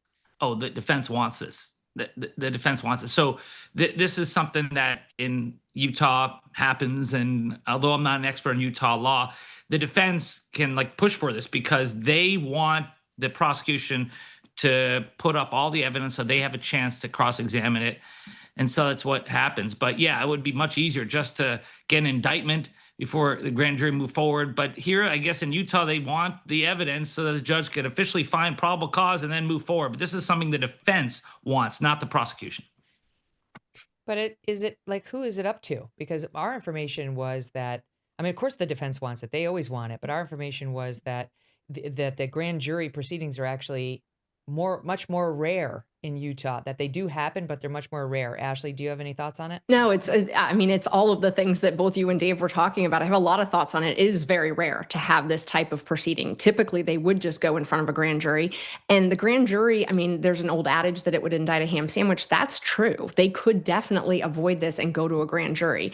My understanding in Utah is that's not the local custom. They typically afford these preliminary hearings, but they definitely don't have to. But as a defense lawyer, I was told by my team is Utah does have grand juries, but they're used much less often than preliminary hearings in Utah. I don't know why. It seems like it might just be a local custom, but it's an odd local custom given the fact that don't prosecutors typically not want to do this because it's really showing your cards to the defense in a way that will better enable them to potentially defeat the charges at trial. It is. And one of the reasons that they do it, one of the only reasons is to buy more time if they're not ready to indict. So sometimes, because you have to have a preliminary hearing if a person is being held in custody without a bond. And so they want to have a preliminary hearing so they can prolong the time before they have to go in front of a grand jury. This happens a lot of times when there's DNA that's outstanding and maybe they want that result back before they go in front of a grand jury, things like that. But in this case, it doesn't make sense why they would want to avoid a grand jury. There's nothing really outstanding at this point. And it really does just give the defense for really a bite at the apple. They can lock in certain testimony, cross-examination, things like that. They get the first bite at the apple at these witnesses, and they could try and poke holes in the case. They lock these folks into testimony. So it's kind of surprising that they're putting all of this up. I'm like Dave. I think that they should put as little up as possible just to get this ruling that there's probable cause so that they can move on and go to the grand jury. It doesn't take much to convince a judge that, and it's a judge decision here, that there is probable cause to hold him over for trial. I mean, Ashley, the alleged confession alone should do it, should it not? I mean, Yes. there's an alleged confession on Discord, which is a gaming site where you also have chats, and that's going to be introduced. There are text messages alleged from Tyler Robinson to Lance Twiggs with an alleged confession. And then there is something with Tyler Robinson turning himself in to police, though I don't know what exactly was said, if anything, by Tyler Robinson in that setting to the cops. They could take all of this evidence and have a police officer, the lead investigator, testify for less than 30 minutes and summarize all of this and get over probable cause. They could do that. They don't have to play all these interviews. They don't have to put forth all of this evidence. I mean, some of the people that they have on their witness list, it sounds like they're actually going to walk through some scientific testimony. They don't need to do that. That's not anything they need to do. So I can only imagine that the reason they're doing this is to try to show the world how strong their case is, to try to somehow, influence people who are talking about the case and show how strong the case is. But I don't think they need to do it. So it's very surprising to me that they're actually going through this process when they really could get probable cause found within, I mean, honestly, less than 30 minutes. There's no need for more than that. And they could have a summary witness, who testifies about all this stuff. That is hugely interesting. Viva, the prosecutor in this case, the prosecutor's office and the prosecutor was just found in contempt because he got out there after that Daily Mail piece hit that I referenced in the setup package, saying the bullet didn't match the gun, right? Like that was kind of the headline, that the bullet retrieved from Charlie's body in the autopsy did not match the gun of this shooter. And he got out there and said, that is not correct. The Daily Mail's headline was wrong. And the takeaway that people are going with is wrong. It's that there was no conclusive proof that it did match. And as Andrew Branca pointed out in that segment we aired in part there, that's not unusual that the bullet would be so destroyed that it's just not capable of being matched up to the gun. But his point was that doesn't mean it wasn't the bullet from that gun. It just means there was so little left of it that we couldn't make the comparison to affirmatively say one way or the other. So the courts found that was that was okay for him to come out and say, because that report went everywhere from the Daily Mail. But he went beyond that and said, and we think we're going to easily be able to prove that Tyler Robinson committed this crime beyond a reasonable doubt. We have overwhelming evidence against him. And the court said, now you went too far, and found him in contempt because he had issued a gag order. The reason I'm raising this with you is because clearly this prosecutor is feeling, forgive the phrase, under the gun. And he is paying attention to the public narratives around Charlie's murder. And he obviously is very concerned about the public being swayed away from thinking Tyler Robinson did it. Do you think that's why he's doing what Ashley accurately describes as very unusual, with like a kitchen sink approach here with a witness list that is going to take us an entire week to get through, instead of the 30-minute cop on the stand saying, he confessed, here are the text messages, bye. Well, it's interesting. People need to understand that distinction, that the contempt ruling was not because of what the prosecutor said to correct the record on the misrepresentation of that forensic report. It was that he went on TMZ afterwards and said, we have a strong case, which I don't understand how that's contempt. I mean, I appreciate there's a gag order, a prosecutor saying we have a good case. I would expect them to believe that if they're prosecuting it. But one thing that's clear. It's so generic. It's generic. I mean, he shouldn't have done it at TMZ. Maybe, in court is one thing and then just don't say anything out of court. But he had to correct the record on the misrepresentation of that Daily Mail article. What's clear is that both parties, prosecution and defense, are trying to wage a war in the court of public opinion. And I wouldn't be surprised if the defense is insisting on this and happy to make it as robust as possible to confuse the general public into saying, look how unfair this prosecution is. We didn't get to have Lance Twiggs, testify in person so we could cross-examine him, because people don't understand the distinction between a preliminary hearing and a trial on the merits and the burden of proof for probable cause versus a criminal conviction. And the hardest and most concrete evidence of that, I'm having a back and forth now with Candace Owens, who has already declared this to be a show trial. And I'm like, it's not even a trial yet. This is a preliminary hearing. When it's probable cause, And hearsay evidence is admissible.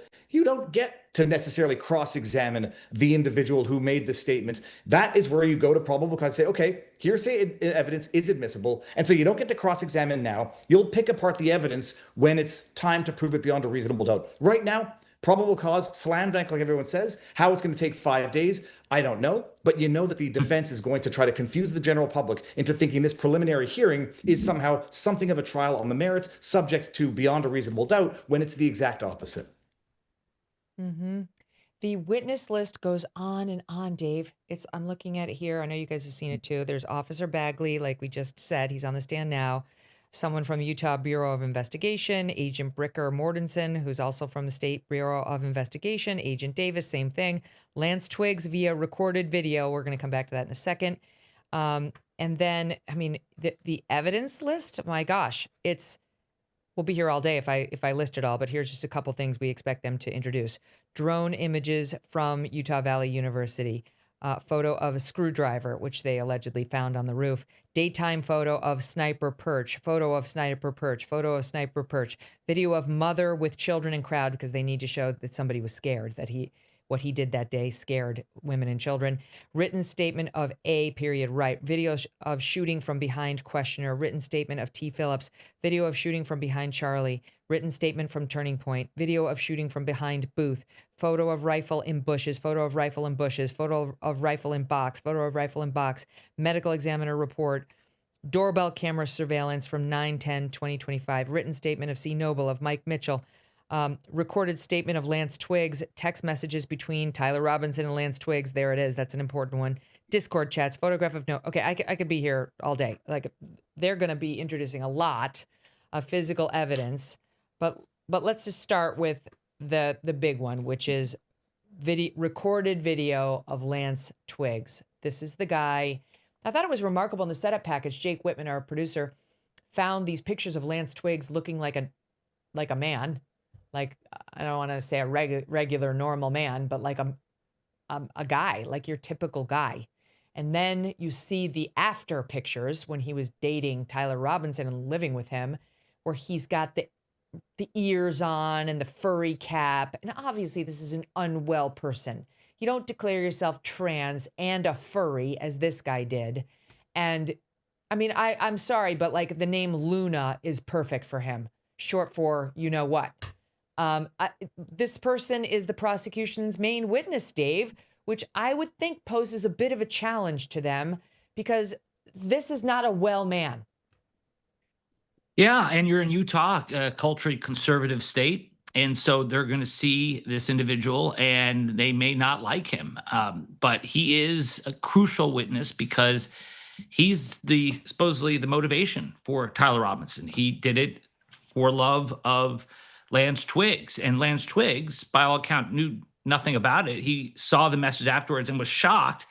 And he is cooperating, but there will always be conspiracy theories out there. And I think you hit it earlier, Megyn, when you said that I think the reason why you're seeing so much evidence out there is because the prosecution is very conscious of the conspiracy theories and the narrative. That's why the prosecution did what prosecutors don't normally do and go and respond to the stuff that the defense put out about the ballistics, and even went on TMZ. Yeah, I think that the judge should not have sanctioned the prosecutor for it, but I understand that it's unusual to go on TMZ as a prosecutor. I never did that when I was state attorney, but this is not like any other case. Yeah, he gave a print statement to TMZ, didn't physically go on, but it was a statement to TMZ. And TMZ, you know, with all due respect to Harvey, it's considered a tabloid publication. They pay for news. It doesn't have the greatest reputation in the field of actual lawyers and judges who practice law for a living. But in any event, that's what he did, and it reached a lot of people. They have wide reach. The Lance Twiggs video statement, Ashley, he's been given use immunity for this statement. Can you explain what that means? Yeah, definitely. So use immunity means that the government cannot use what he says against him. It doesn't mean that he's immune. So if they found independent evidence that he was somehow involved and they find that and it's not based on his statement, then they can still prosecute him. So they're not limited in their ability to actually go after him. They're just limited in their ability to use his statement or anything that they get from his statement. And so that allows them to actually play this. It undercuts any cross-examination to a certain extent about you got this blanket immunity because he's only got this limited use immunity. Now, the reason they're putting him on the stand, well, via video, the reason that, well, let's just start with that. The reason they're doing it via video, you tell me, Ashley, is to prevent cross-examination. Yes. Oh, yeah. This was so interesting legally. You've got, typically you don't have witnesses. So that's the first thing. Typically, the defense doesn't get to subpoena witnesses at these hearings. So, that's surprising because they don't need him. He's got a statement that the officer can just get up there. They don't even have to play the statement. He could literally say, hey, this guy told me this, and that's admissible. So, the fact that they actually were trying to get him, but he's also an out-of-state witness. So I thought this was a really interesting part of it. The defense was trying to get a court order to compel him from another state to come into the state of Utah to testify. And that's a big deal. A lot of people don't really realize that you can't just subpoena someone from another state and force them to come into a different state to testify, because you're essentially forcing them to cross state lines. You have to get a court order of need. And when you're doing that, what you have to tell the judge is, I actually need this witness, and there's no other way I can get this evidence in without this witness being forced to travel into this state to testify. So what the defense was asking, they were never going to get. I mean, that was just insane that they thought they would get that. They're never going to get a judge to compel a person to actually enter Utah to testify. So, the fact that they really thought that that might have happened was surprising to me. I think it was just an effort to sort of some smoke and mirrors, maybe. Why is he necessary at all, Viva? Because they've got, I understand this is the guy who we're going to allege received text messages and a letter from the accused killer confessing. But they have those writings. They have the text messages, the prosecution. They have the letter. This isn't a trial where you need him to authenticate everything and you need him to contextualize. Like, you can half-ass all of that at a preliminary hearing to show the judge. You make a proffer as the lawyer. We will be able to call him. We will be able to authenticate. We will be getting all these documents in through him. Here they are, judge, in which Tyler Robinson says, I did it. So, what is the point of putting this guy on via video to say all of that?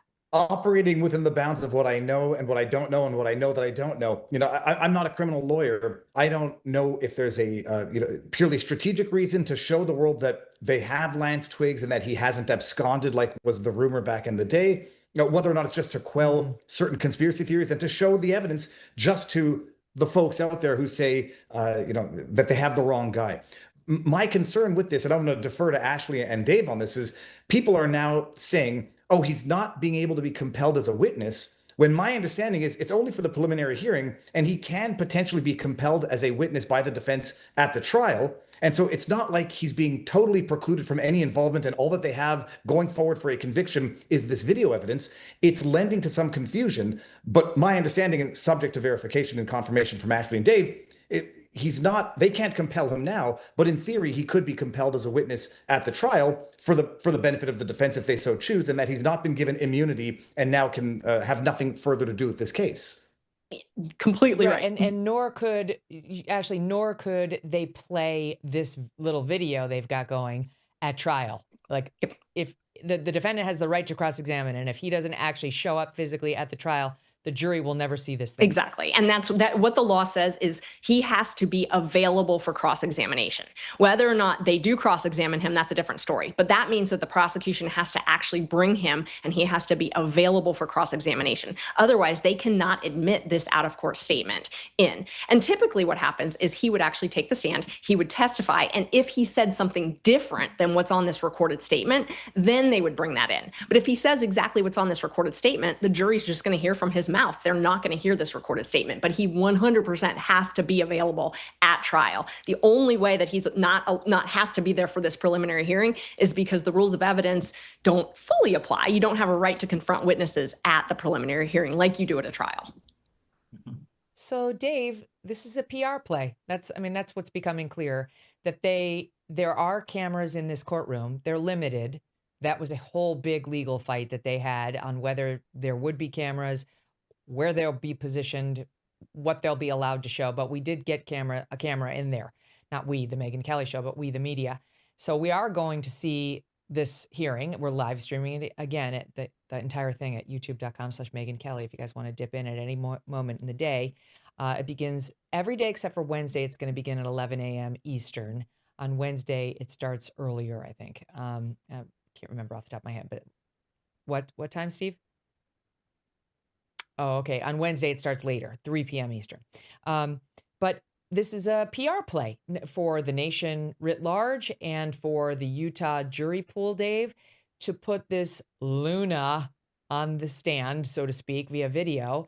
Because you know why? What we're not discussing is there's been a massive controversy over this alleged confession from Tyler Robinson to Lance Twiggs, a.k.a. Luna, because it sounds made up. The text exchange between them is so on the nose and artificial sounding that even those of us who believe Tyler Robinson is the shooter have looked at it like, what even is that? You know, like, and I actually, for one, wonder whether the video statement is going to include, if I were the prosecutor, I'd include this. What's with the formal verbiage between the two of you? Like, you were roommates, you were allegedly lovers. Like, why are you talking like a couple of Shakespearean actors as opposed to what we would envision two Gen Z young men discussing? It's just very strange, and I'll read some of it. But do you think that's what's happening here? I do think they are calling Lance Twiggs for the purpose of making sure you see it all in context, and that even though he's not going to be there in person, that you're going to see that, yes, he can fill in the gaps. You had the handwritten notes, the note that said, I had the opportunity to take out Charlie. You're going to read that. And then he had the text message to Twiggs saying, I had enough of his hatred. And then you had the stuff on Discord, right? You had the fact that Robinson also confessed on Discord saying it was me at UVU yesterday. So you have all this stuff. So it's not just one. That's why if they want to say, I don't believe the one message, well, how do you explain all three messages that are consistent with each other? Okay. Just FYI, this is just breaking. Erica and Charlie's parents left the courtroom when a police officer, this is via Matt Finn of Fox, when a police officer started describing the moments when Charlie was shot and killed on the campus last September. It was actually, I confirmed with my team, which is monitoring this in real time, it was just the soundbite that we just played. But the family doesn't know exactly where it's going. So they do not wish to hear any details of Charlie's actual murder, the actual moments, and we're told, going to be protecting themselves from hearing any of that. They don't want to see the video. They don't want to hear the details. Who on earth could blame them? I don't know. I don't know how you could look at that video. I don't know, like, as somebody who really deeply cared about Charlie Kirk and was genuinely a friend of his, and he of mine. It's been hard enough. Like, I wish I had never seen it. I really do. I wish I had never laid eyes on that. And I think most people who have seen it can relate to that, even if they didn't know Charlie. It's deeply disturbing.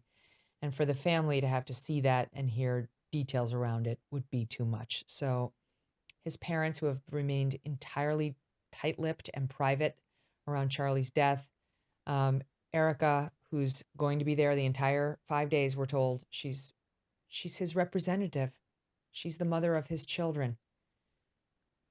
It's very heavy. So they've left for now. Who could blame them? Back to the text messages. Okay. Again, they're bizarre. They are strange. And one of the things I think that the prosecution needs to establish through Lance Twiggs is show us some other text exchanges between the two of you. Because I want to know if this is how he really talked. Like, is this how Tyler Robinson talks or texts? Because it's very strange sounding. I mean, I've got 30 years on Tyler Robinson. He's 23. And I've never spoken this formally to anyone. in my life, including in legal papers. It's very strange, his little add-ons, my love. It's very bizarre. But in any event, here's some of what they're going to introduce. And I know they're going to introduce it because this is in the charging document they used to charge Robinson. On September 10th, 2022, the roommate, not 2022, it would have been 2025. September 10th, the roommate received a text message from Tyler Robinson, which read, quote, "Drop what you're doing, look under my keyboard." The roommate looked under the keyboard and found a note that read, quote, "I had the opportunity to take out Charlie Kirk, and I'm going to take it," end quote. Police found a photograph of this note. The following text exchange then took place. The roommate responded, "What?" with multiple question marks. "You're joking, right?" Robinson, "I am still okay, my love, but I'm stuck in Orem for a little while longer yet." There we go. Like, I played this soundbite one time of this woman pretending she was at a Renaissance fair, reading these texts. And it was funny because she was funny and she kind of added the dramatic flair, but she's not wrong. It kind of has that feel to it, which is one of the reasons why people don't believe it. And we're not going to ignore the realities around this stuff as we go through this. We've got to talk about what people are feeling and how they're reacting. "Shouldn't be long until I can come home, but I got to grab my rifle still.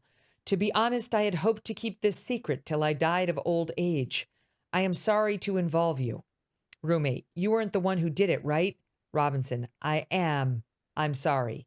Roommate, "I thought they caught the person." Robinson, "No, they grabbed some crazy old dude, then interrogated someone in similar clothing.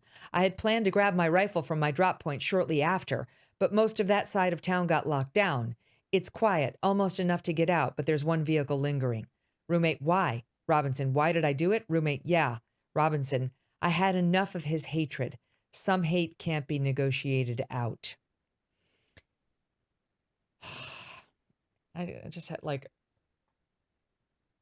this is the piece of this that always gets me. Because if Tyler Robinson shot Charlie because of the trans thing, and Tyler was having an affair with a trans furry person, I can't help but feel, I don't know if the word is responsible, but I have a lot of emotions around that because Charlie and I over the years discussed the trans thing many times, privately and publicly. And there was an earlier Turning Point event at which I went and I saw, this is like a year prior to, if not more, the one I mentioned, where Charlie wanted me to talk about, and once again, similar to with the Epstein thing and Pam Bondi, he wanted me to talk about the trans thing on his show. And he said, can you please, I'm going to ask you questions about it. Can you please explain to our audience why it's a thing and why it's a big deal? And he wasn't yet at the point where he felt comfortable talking about it himself. And he told me that his sister, who didn't share exactly the same politics as Charlie, had been listening to our show on that issue and that we were starting to persuade her on this, that it was wrong what was happening in girls' sports and that it was wrong what was happening in women's spaces and so on. And Charlie wasn't yet out there on this issue. And I can't help but feel some sort of responsibility in getting Charlie talking about it more. And this is my own private stuff to work out, but I'm just sharing it with you because he did start talking about it more. He started talking about it a lot more. And Charlie appears to have made the fatal mistake of talking about it to young people on college campuses where it would get into the ear of someone like Tyler Robinson, who was obviously disturbed, not mentally insane by a legal standard, but obviously disturbed. And if you believe the prosecution, it was the trigger that led to the release of his trigger against Charlie and took his life. So anyway, this is just, it's awful to read and it's awful to consider. "I had enough of his hatred. Some hate can't be negotiated out." And then goes on to talk about trying to retrieve his rifle. The question, "How long have you been planning this?" Robinson, "A bit over a week, I believe. I can get close to it, his gun, but there's a squad car parked right by it. I think they already swept the spot, but I don't want to chance it. I wish I had circled back and grabbed it earlier." He talks about his grandpa's rifle. "I don't know if it had a serial number, but it wouldn't trace to me. I had to worry about prints. I left it in a bush. I had to change outfits. It's very detailed on what he allegedly did. He wrapped it in a towel. And then he writes this, which is also raised eyebrows on this. Could this possibly be real? Remember how I was engraving bullets? The fucking messages are mostly a big meme. If I see notices bulge UWU on Fox News is what he writes, I might have a stroke. All right, I'm going to have to leave it. That really fucking sucks that he's not going to be able to get his gun. Judging from today, I'd say Grandpa's gun does just fine. I don't know. I think that was a $2,000 scope. Then Robinson writes, delete this exchange. Then he writes, my dad wants photos of the rifle, which the father would also say later that he saw the picture of his son on TV and thought it was his son and demanded photos of the rifle from his boy to see, like, who's got it. Like, I want a picture of you with it right now because I'm seeing a photo of what I think is Grandpa's gun on the news as belonging to the shooter. And Robinson writes, my dad wants photos of the rifle. He says, Grandpa wants to know who has what. The feds released a photo of the rifle. It's very unique. He's calling me right now, not answering. Since Trump got into office, my dad's been pretty diehard MAGA. Robinson, I'm going to turn myself in willingly. One of my neighbors here is a deputy for the sheriff. Then you are all I worry about, love. Roommate, I'm much more worried about you. Robinson, don't talk to the media, please. Don't take interviews or make comments. If police ask you questions, ask for a lawyer and stay silent. That's just one. There's also a letter from Robinson reiterating things about Charlie Kirk. Had the opportunity to take out Charlie Cook, and I took it. This is beforehand, though, saying I could be dead if you're reading this or facing a long prison sentence. And then allegedly went on Discord and said more. So all of this, I mean, honestly, Dave, it's up to the judge entirely, right? There's no other person they have to convince. And this judge is going to take one look at this and say what? Probable cause is found. Let's move to trial. And then you have the long process of discovery, and then it gets to trial. And the death penalty, remember, is still on the table. One thing the judge could have done when the judge decided to sanction the prosecutors, and I think he should not have sanctioned the prosecutors, but he still, despite that, refused to take the death penalty off the table. He could have done that. We saw that in Idaho when it came to the doomsday cult mom, that the judge there didn't like the prosecutor's behavior, so they took the death penalty off the table there. That's not happening here. Yeah, they asked for that. The defense said the punishment should be that the death penalty gets removed for the prosecutor making those statements to TMZ, and the judge said, no, that we're not going to do that. You've got to pay for their legal fees and filing the motion to hold you in contempt, which then people say, well, that's a little silly because this is a public defender. Like the state's already paying for the legal fees, but okay, whatever. Viva, back to those text messages. They do sound bizarre. They do sound odd.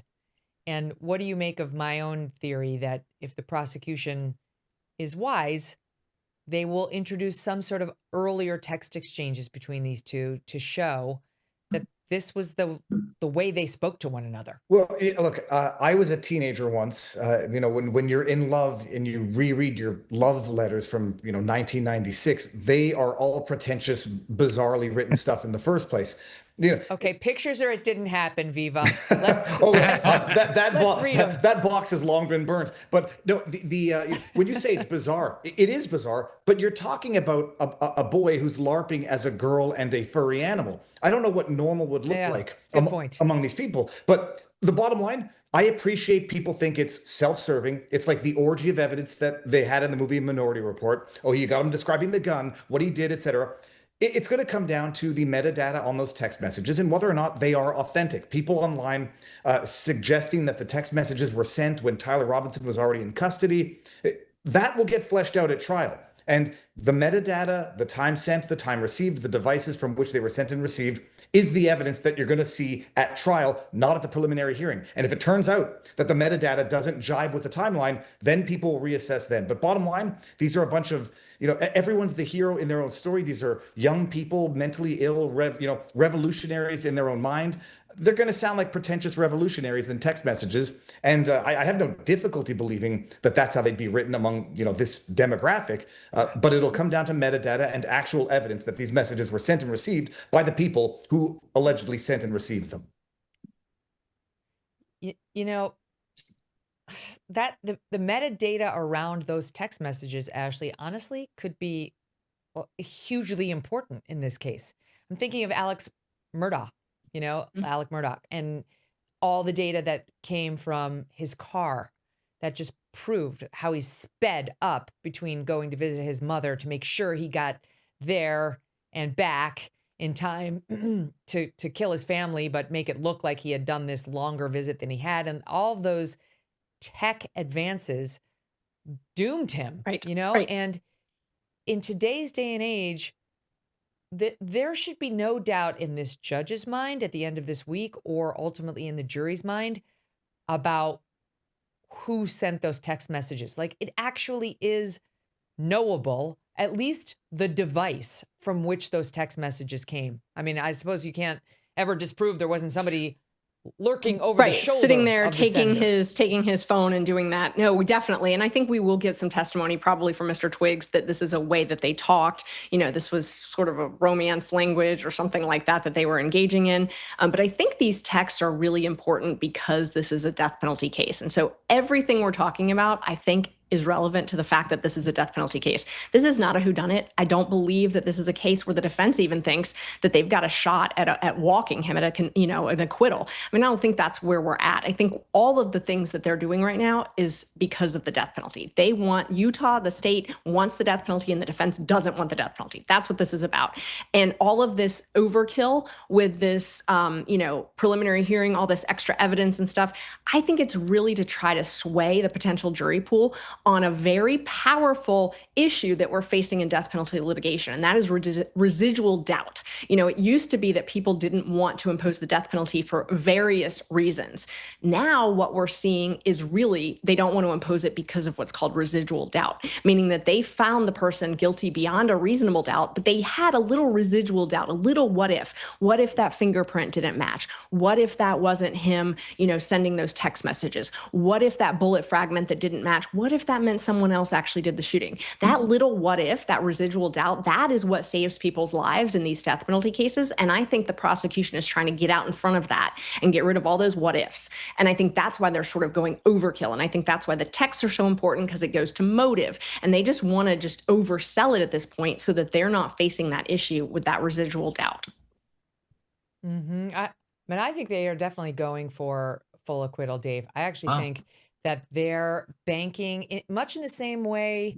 There was speculation about the Carmelo Anthony case, and had one of those jurors made it on who was saying, like, I just couldn't find against a brother. Like, there was at least one black juror who got dismissed for saying exactly that. It was like, okay, thank you for your honesty.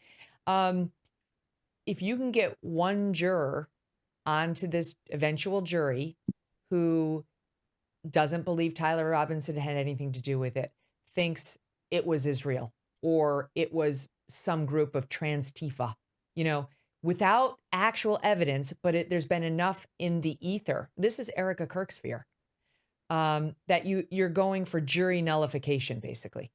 Right, but that would be a hung jury if you had one. You need everyone to get a full acquittal, and it's hard. You can have one Trojan horse, someone who lies, someone who's there with an agenda to get on that jury, but it's hard to convince the rest of the jury there. I mean, you have 12 jurors, and that's going to take a lot to convince all 12, especially with the evidence so strong. So I understand why Erica Kirk would feel that way.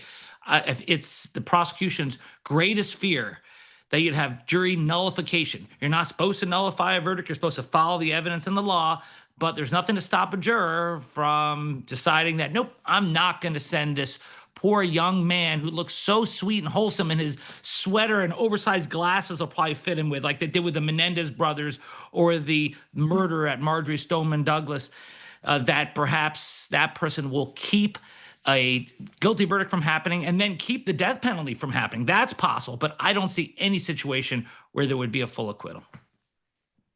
Here, again, this is like, I'm not making light, believe me, I'm not making light of Charlie's death, but here's the Renaissance woman, because it does bring home what to me sounds like the absurdity around the way they speak. And I personally can't read the text message anymore without thinking of this woman's rendition, because if you go online for 2 minutes, you will find just thousands of people who feel as she does, that it's too theatrical, that it's nonsensical, that it sounds like something like a chat GPT would have written up for, give me confession from, whatever, Gen Xer or Gen Zer, I should say, who's in some weird relationship. Watch. Hello, my love. You have no doubt heard of the shooting, and I must admit, 'twas I. I had hoped to keep the secret to the grave, but alas, I have not lasted the better part of an hour. Why have I committed this act? 'Twas the hate of the man. Reason had no purchase in the poor soil of his soul. You have not asked, but in case you were wondering where I hid the rifle, my love, 'twas over yonder by that lingering squad car. My old man shall surely be missing it presently. Do you remember how I was engraving bullets the other day in front of you? Well, it was just to do a big meme. Look no further into that. Also, I shall now misquote my own meme. Ooh woo, oh whoa. Probably makes no difference. I apologize to involve you and for this text to be so short, but I am on the lam. In conclusion, I beg you keep this from the prying eyes of the fuzz. Pretty good, Viva, right? I mean, it captures sort of what a lot of us are like looking at, like, what? What do you mean? I'd hope to keep. He says, I'd hope to take this to the grave, and yet here he is, the same day of the murder, confessing it in multiple forms. I still think, I mean, if you are a revolutionary in your own mind and you think of yourself as a hero and you're in some sort of Shakespearean, suicide pact type love affair, I could see you writing it like that. The other element, I forget who it was. I think it might have been Matt Walsh who said at the time that this could have been drafted as sort of like ask ChatGPT how to draft a text thread to exonerate or not inculpate my friend in this, sort of like they did in Breaking Bad when Walter White called up his wife Skylar and called her a bitch and did that because he knew that people were listening. So maybe this is self-serving to get Lance Twiggs out of this. But no, I still don't have difficulty believing that these kids would talk like that among themselves and think of themselves as heroes while murdering a man who truly was a hero. Right, like Lance Twiggs, like, it was not you, was it? It was, indeed. It was I. Let's just check back in on the preliminary hearing. This just was testified to by Officer Bagley, again, apologies, who remains on the stand. Listen in. That there was a male individual on top of the roof that was there at the time of the shooting. Did they describe what his movements were? They did. They stated that he ran to the edge, dropped down, crawled, got in a prone position. I'm going to stop you right there. Ran to the edge. What direction and what edge?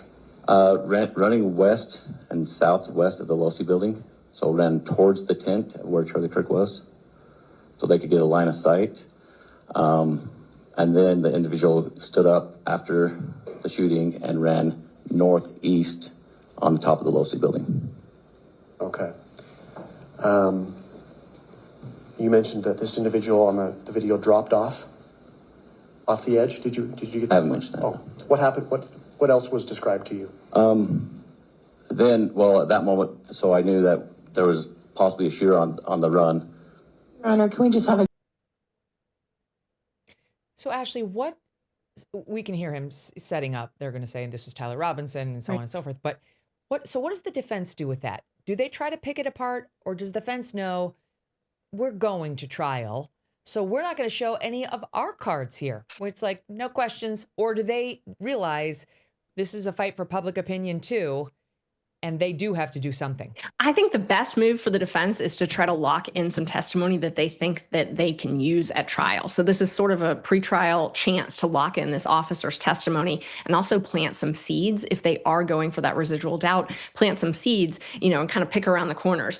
The problem is that this is a pretty solid case. I mean, not the problem, but that's a problem for the defense, obviously. It's a pretty solid case. And so I think they're going to have a hard time actually coming at this officer with anything difficult. They're just going to need to pick around the corners and hope that they can get something that they can use later on. Yeah. I mean, everybody's got some tricky strategery to unleash as they navigate through this. Guys, thank you very much. Viva's going to stay with us. Dave and Ashley have got to go, but we are back with Mark Garagos and Matt Murphy on their thoughts on what we've been seeing so far. As I said, we've got the best in the business right here. You won't hear them. And these are actual trial lawyers in the criminal law anywhere else. Our sponsor, the Electronic Payments Coalition, says Washington politicians are always getting in your wallet, which you know, and now they're messing with your credit card too. They say your credit card and the security it offers are under attack, and that Senators Dick Durbin and Roger Marshall want to change the nation's payment system to benefit corporate megastores like Walmart and Target at the expense of everyday Americans. Credit cards can keep your payments secure and provide rewards that families use to help make everyday purchases much more affordable. We all love that. The Electronic Payments Coalition says the Durbin-Marshall mandates would let corporate megastores cut corners on credit card processing, routing transactions over cheaper, untested networks with weaker security and fewer protections. Find out more about this whole situation at guardyourcard.com and consider telling Congress to guard your card. Viva stays with us as we monitor day one of the Tyler Robinson preliminary hearing, but we're also going to bring in Mark Garagos and Matt Murphy now. They're attorneys and hosts of the In the Well podcast. That's on our MK Media Podcast Network, which you can find at mktruecrime.com and wherever you get your podcasts. If you just type in the Well, it will come up, or MK True Crime, multiple ways of finding them. Guys, great to see you. Thanks for being here. Viva, welcome back to you.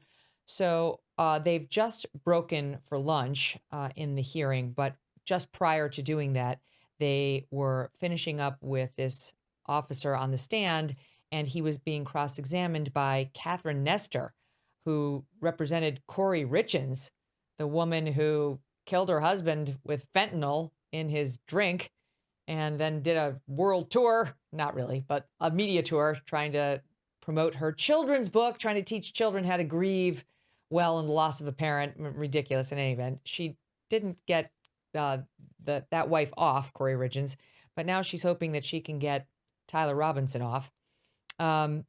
She was cross-examining here on, well, let's just play the first soundbite, SOT 6.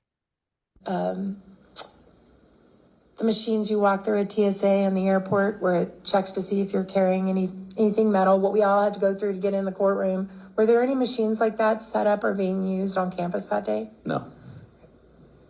And as far as you know, were there any drones that were flying above campus that day? Not that I know of. And did anyone ever talk to you about covering anything near or on top of or in the Low C building? Were you ever assigned that area before the shooting? No. Do you know who was? I don't. And when you got up to the roof that afternoon, was anybody around that was law enforcement? No. Nobody on the roof? No. Nobody on the stairway? No. Nobody on the walkway? Nope. Okay. And in the state of Utah, is a campus a gun-free zone? Are students allowed to have guns on campus? It's an open carry state, so yes. Interesting. Guys, thanks for being here. Where's she going with that, Mark Garagos? No mags, no drones, no cops on the roof. Inadequate protection is really what she's arguing.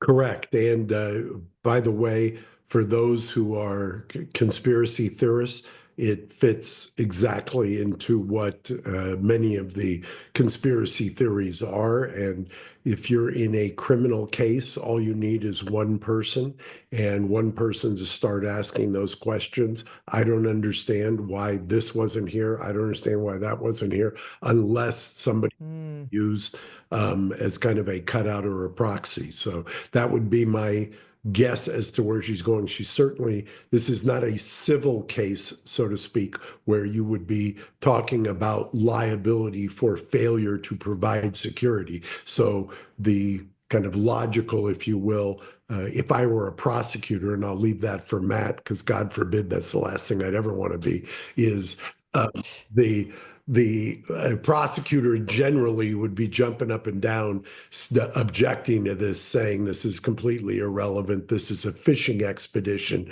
And where are they going with this? This isn't discovery. It's a probable cause hearing. How many times I've heard guys like Matt tell me that. That makes a lot of sense, Matt, that's what she's doing. Like, because if you believe that Tyler Robinson was being used as a tool by some other nefarious actor to pull the trigger, or that he may not have been the trigger man and that the whole thing was done in a different way, maybe you do want to establish, oh, security was conveniently missing from the scene that day, right? Because like the whole, you can call it conspiracy theories, whatever, but the whole business of conspiracy theory is you know better. There's an inside job. There's something happening that you don't understand unless you're one of the smart ones. And one of the things that's been done is to remove security apparatus from the roof, from the whatever, such that the plan can unfold as expected. And so, yeah, why else would this defense lawyer be going to that place? Well, yeah, I'm gonna take a position here that I'm gonna probably contradict myself on numerous times during the pendency of this case. There are three main areas of attack in the appellate process, Megyn. They accuse the judge of improper instruction. They accuse the prosecutor of prosecutorial misconduct. And they will accuse the defense of what is known as IAC, or ineffective assistance of counsel. So I think that some of this is just checking the boxes, and I think we're going to see more of that by her. I think that's the generous interpretation of it. There's a thing known as the Dunning-Kruger effect that I know you're familiar with, and that is basically if you're really stupid, how would you know it? And the most interesting thing to me about watching this preliminary hearing this morning are the comments, because it is shocking how many people are buying into the conspiracy theories and how could it be this? And Mark's exactly right. It's like the dream, the home run is one of those loons gets on the jury and somehow hangs it up. And I listened to the last segment.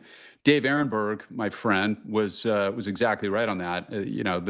They would love to hang it or establish some sort of lingering doubt that's going to carry over into the penalty phase. And remember, this is only a preliminary hearing. The judge only has to make a call as a magistrate. That's the role he's playing today, although he is going to be the trial judge as well. It's just a probable cause hearing. And by the end of today, there's probably going to be enough probable cause to bind him over, which is going to happen.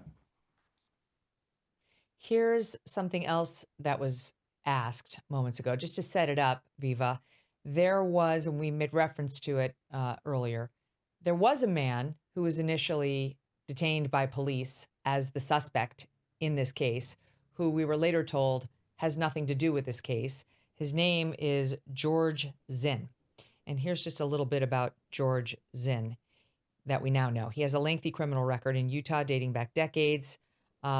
The better documented prior cases include in the 80s to the 20s, numerous arrests and convictions too for criminal trespass, disorderly conduct, disrupting public meetings, and other misdemeanor offenses tied to protests and political events. Prosecutors describe him as a frequent repeat offender rather than someone known for violent felonies. 2013 Salt Lake City marathon bomb threat. Days after the Boston Marathon bombing, Zinn asked race organizers whether they needed help setting up bombs at the marathon finish line. They treated it as a threat. He was convicted, served a year in prison. Mental health concerns, court records show the guy's got some issues there. September, he falsely confessed to shooting Charlie, resulting in an obstruction of justice charge after he admitted that he was just trying to divert investigators. In 2025, child sexual abuse material was found, more than 20 images on his cell phone after his detention. He pleaded guilty to 2 counts of sexual exploitation of a minor. All this is very bad for this guy, George Zinn.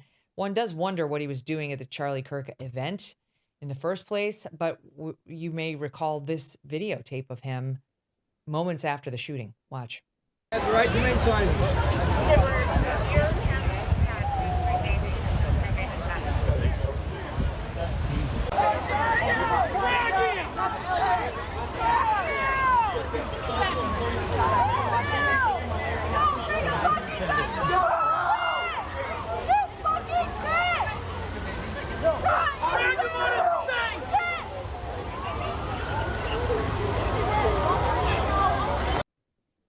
For listening audience, it's police pulling him away and putting him in a squad car and people screaming. And he confessed and he said, like, he did it. That's George Zinn. Watch what happened when Catherine Nestor raised the issue of George Zinn and this arrest with Officer Chris Bagley moments ago. It was your understanding the person they took into custody was close by Mr. Kirk, is that right? Yep. But it didn't occur to you that, well, that's not where I heard the shot come from. They must have the wrong person. I should talk to somebody. During the chaos moment, no. They said they had a person in custody. I figured those guys saw something I didn't see. They took the person in custody, and I thought that was him. Okay.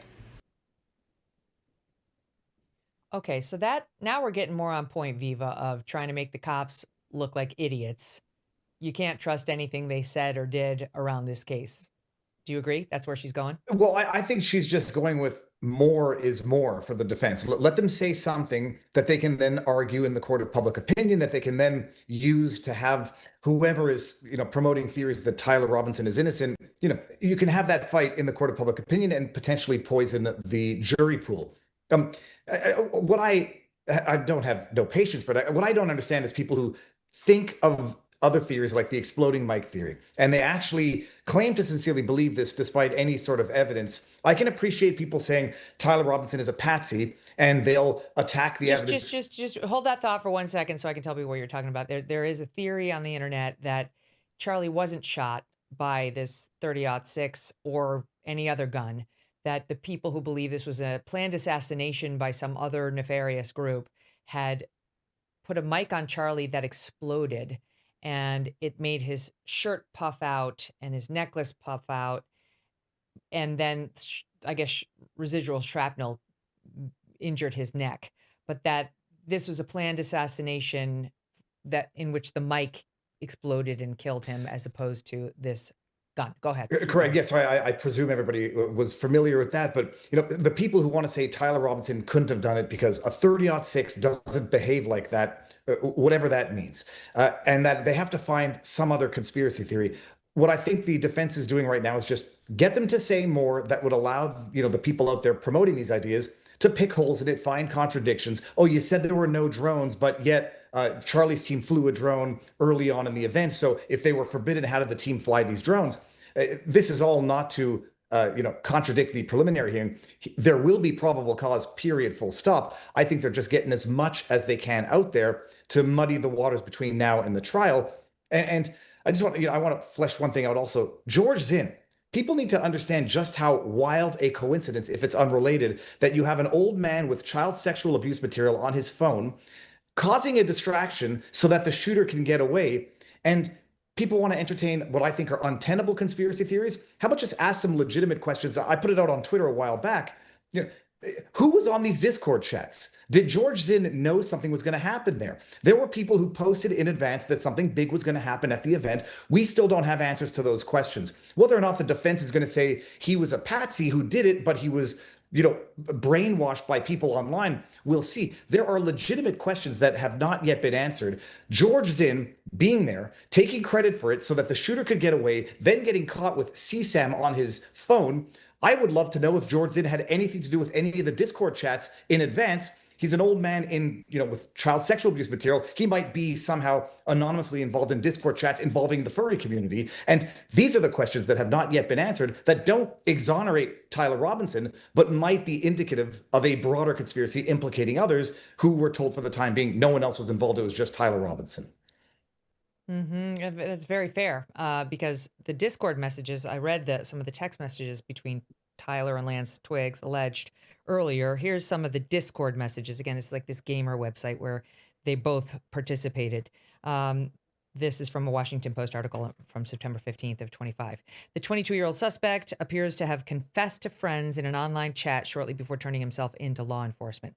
Hey guys, I have bad news for you all. Read a message from an account belonging to the suspect, Tyler Robinson, on Discord. It was me at UVU yesterday. I'm sorry for all of this. It was sent Thursday night, about 2 hours before officials said Robinson was taken into custody. Charlie was killed on a Wednesday. A member of the group chat shared an image of the conversation with the Post. Discord provided a copy of the message with the confession to authorities. The message was sent from Robinson's account to a small private group of online friends. The Discord conversation shared with the Post shows members of the group chat reacting to Kirk's shooting Wednesday before the news broke that Robinson was allegedly involved.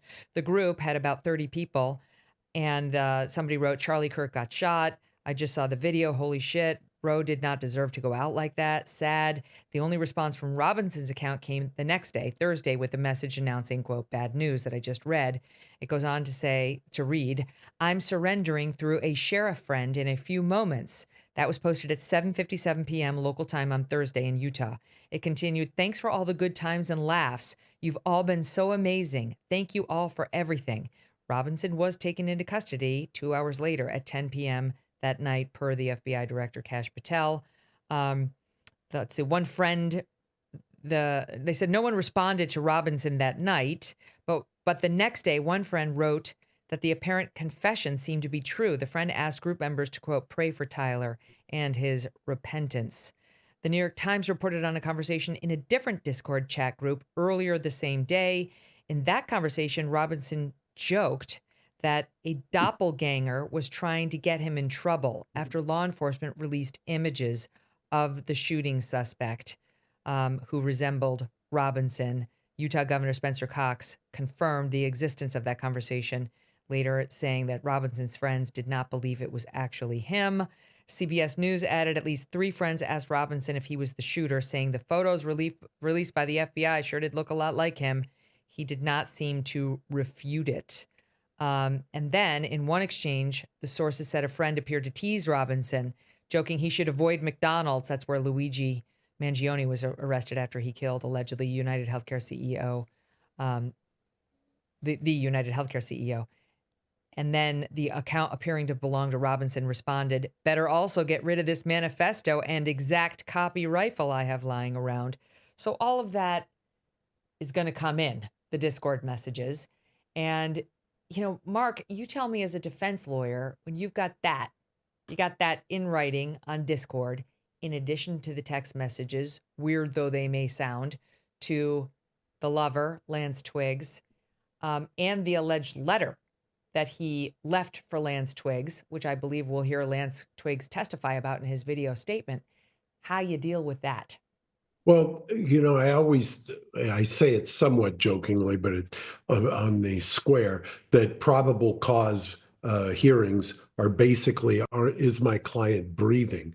I say that with coming on the heels last week of doing a murder prelim, and the judge actually, special circumstance, dismissed 2 of the defendants. So kudos to her, and caveat to my usual glib line. What you deal with here is precisely what our other guests just detailed. The fact that there just so happens to be somebody who obviously has issues, mental health challenges, to say the very least, who happens to be there at the exact same time, who then gets arrested, who then confesses. It would be, to Matt's point about ineffective assistance of counsel, if you're the defense lawyer and you do not plumb that area and flesh that out and do everything possible, you're going to get an ineffective assistance of counsel. That is more than just a coincidence. Questions have to be asked about that, and rightfully so. Even if you think they've got everything that they need to tie this up in a bow, and certainly there's no question that he's going to be held to answer in a probable cause proceeding. At the same time, the standard for a conviction is beyond a reasonable doubt. It's worlds and universes away from probable cause, and there are some serious questions as to what happened here. When you ask an officer, like she did, that was a perfectly legitimate line of questioning. Here you guys nobody thought that they arrested a guy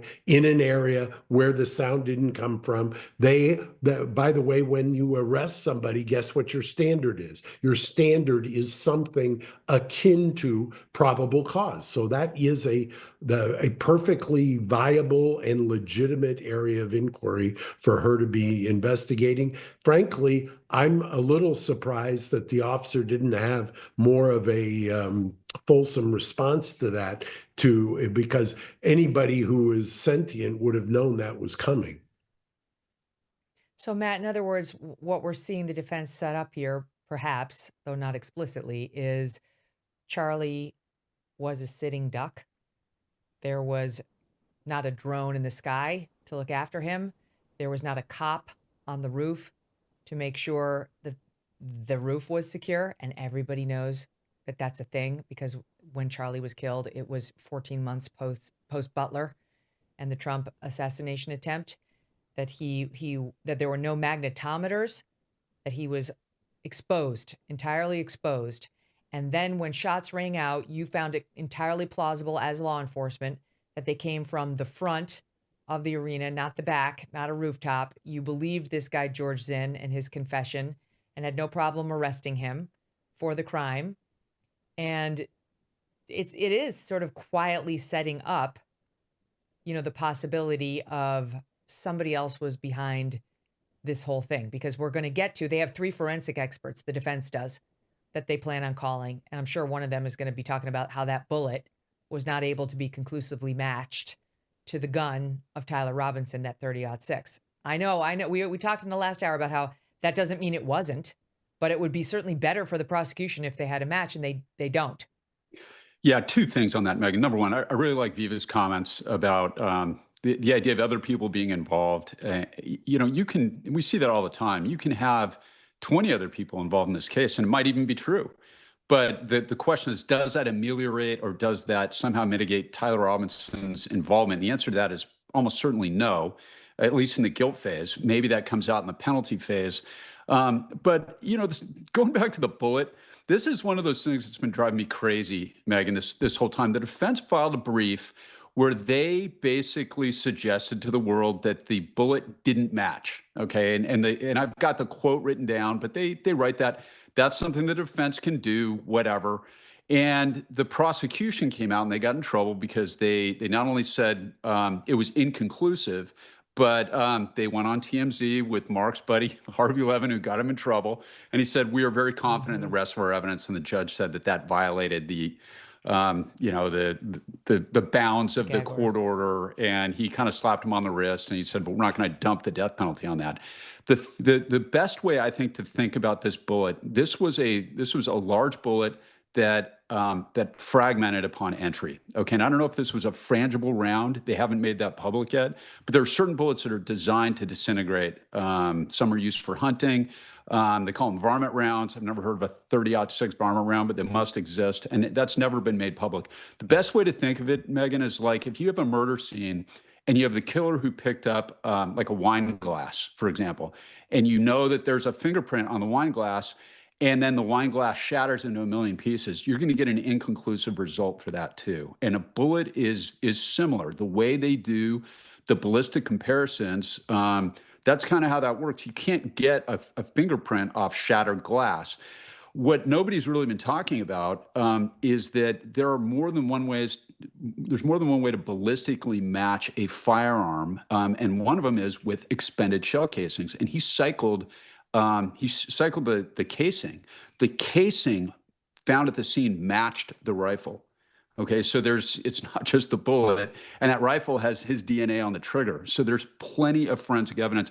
And Megyn, you're exactly right. One of these experts is going to say exactly that. I examined it, and that wasn't the bullet, and it couldn't have been fired from that gun. We're going to see something like that either in this phase or in the actual trial. The defense is going to come right back and they're going to say, of course, his DNA is on that gun. He used that gun before. That was a gun from his house. And of course, there are casings that match it because he wasn't the one who planted the casings. Somebody else threw the casings there. If you've got George Zinn, who's over there confessing and at the front, just coincidentally, you think it's a long stretch to have somebody throw some casings. I mean, none of that. I get the fact that the inconclusive bullet is something that people have run with, but I promise you that the prosecution, and you know this, Matt, that's why he went on to TMZ. He was worried, he is worried that the the public has taken that and run with it, and that's a significant doubt. If you get by the way, as you know, if you've got a battle of the experts, what do jurors do with that? I can't tell you how many times they tell me, Al, we discounted the experts and we didn't come to that conclusion. So yeah, it's exactly right. I mean, it'd be a lot more helpful for the defense if they didn't have the alleged confessions, the text messages to Lance Twiggs, the Discord messages, and whatever he may or may not have said to police. Be a lot more helpful if they just had a bullet that couldn't be conclusively matched, but they have more than that. I will show you this soundbite from Rob O'Neill, who I adore, and he is, of course, a former Navy SEAL sniper who not only shot Osama bin Laden in the face, but has been on some of our most daring and dangerous missions as part of SEAL Team 6 for the past 20 plus years prior to his retirement. And here's what he said. This is not, he has no dog in this hunt. And this is what he said about this wound on Charlie and this gun. Just for me, I mean, it was off right from the beginning for me. Do we not guard rooftops anymore? There's been assassination attempts all over the world. Right. Why aren't we looking at rooftops?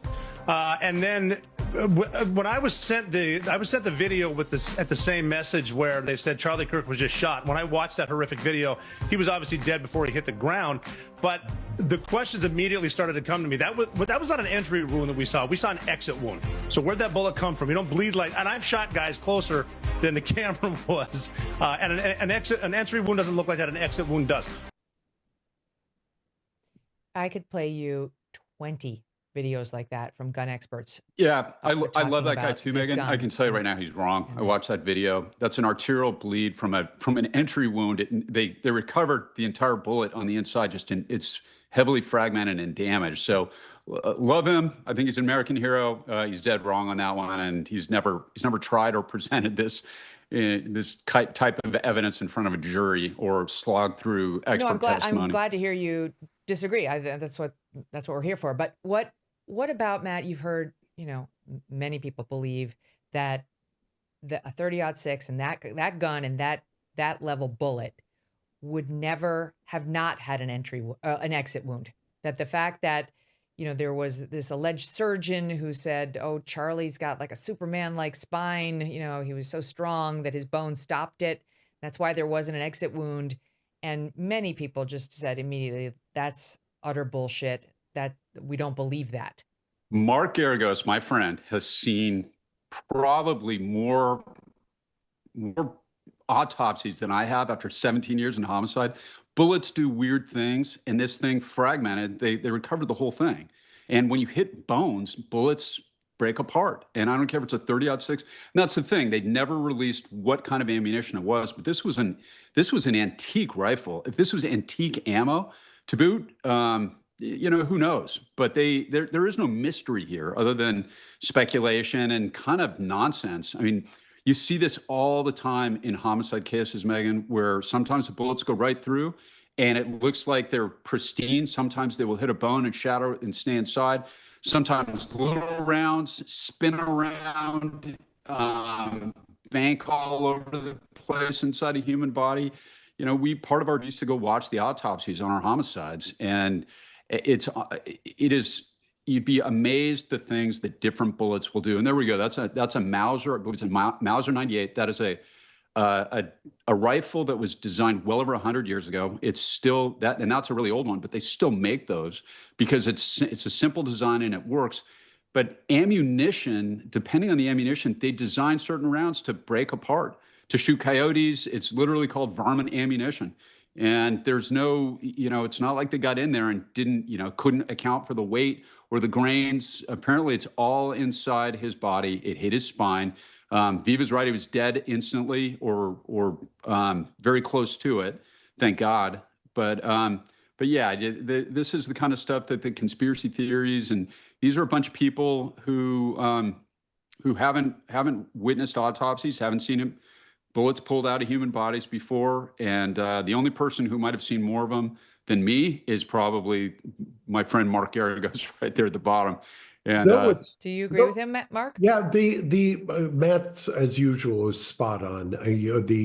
The issue of what a bullet will do. In fact, I have cross-examined, I can't tell you how many ballistics experts, and when they talk about, they shoot bullets into water. They shoot bullets. You should see how they testify as to how they test guns and how they test casings and things of that nature. And I have used exactly what Matt has said as fodder for cross-examination, saying, by the way, lay the foundation. Have you ever been to an autopsy? Have you seen what bullets do? For you to say that you can try to recreate it by shooting it into a long trough of water or something else is just complete and utter nonsense, because it's almost as if I've actually had ballistics experts admit to me that bullets have a mind of their own. I mean, I've actually had that statement repeated back to me on cross-examination. That doesn't mean, however, that the defense is going to not run with that. The defense has an obligation to run with that. The defense has an absolute duty, zealous advocacy to kind of plumb the depths of that, because God only knows what is going on here. I mean, this has not been, I think Matt would probably admit, if this were, he wouldn't admit that he's ever had this situation down in Orange County, but he probably, if I was out with him at CrimeCon in Vegas, would admit that he has chastised investigators for doing stuff like this before, because this is not, you're not. What do you mean? Doing stuff like what? This is not a primer on a really good investigation, number one.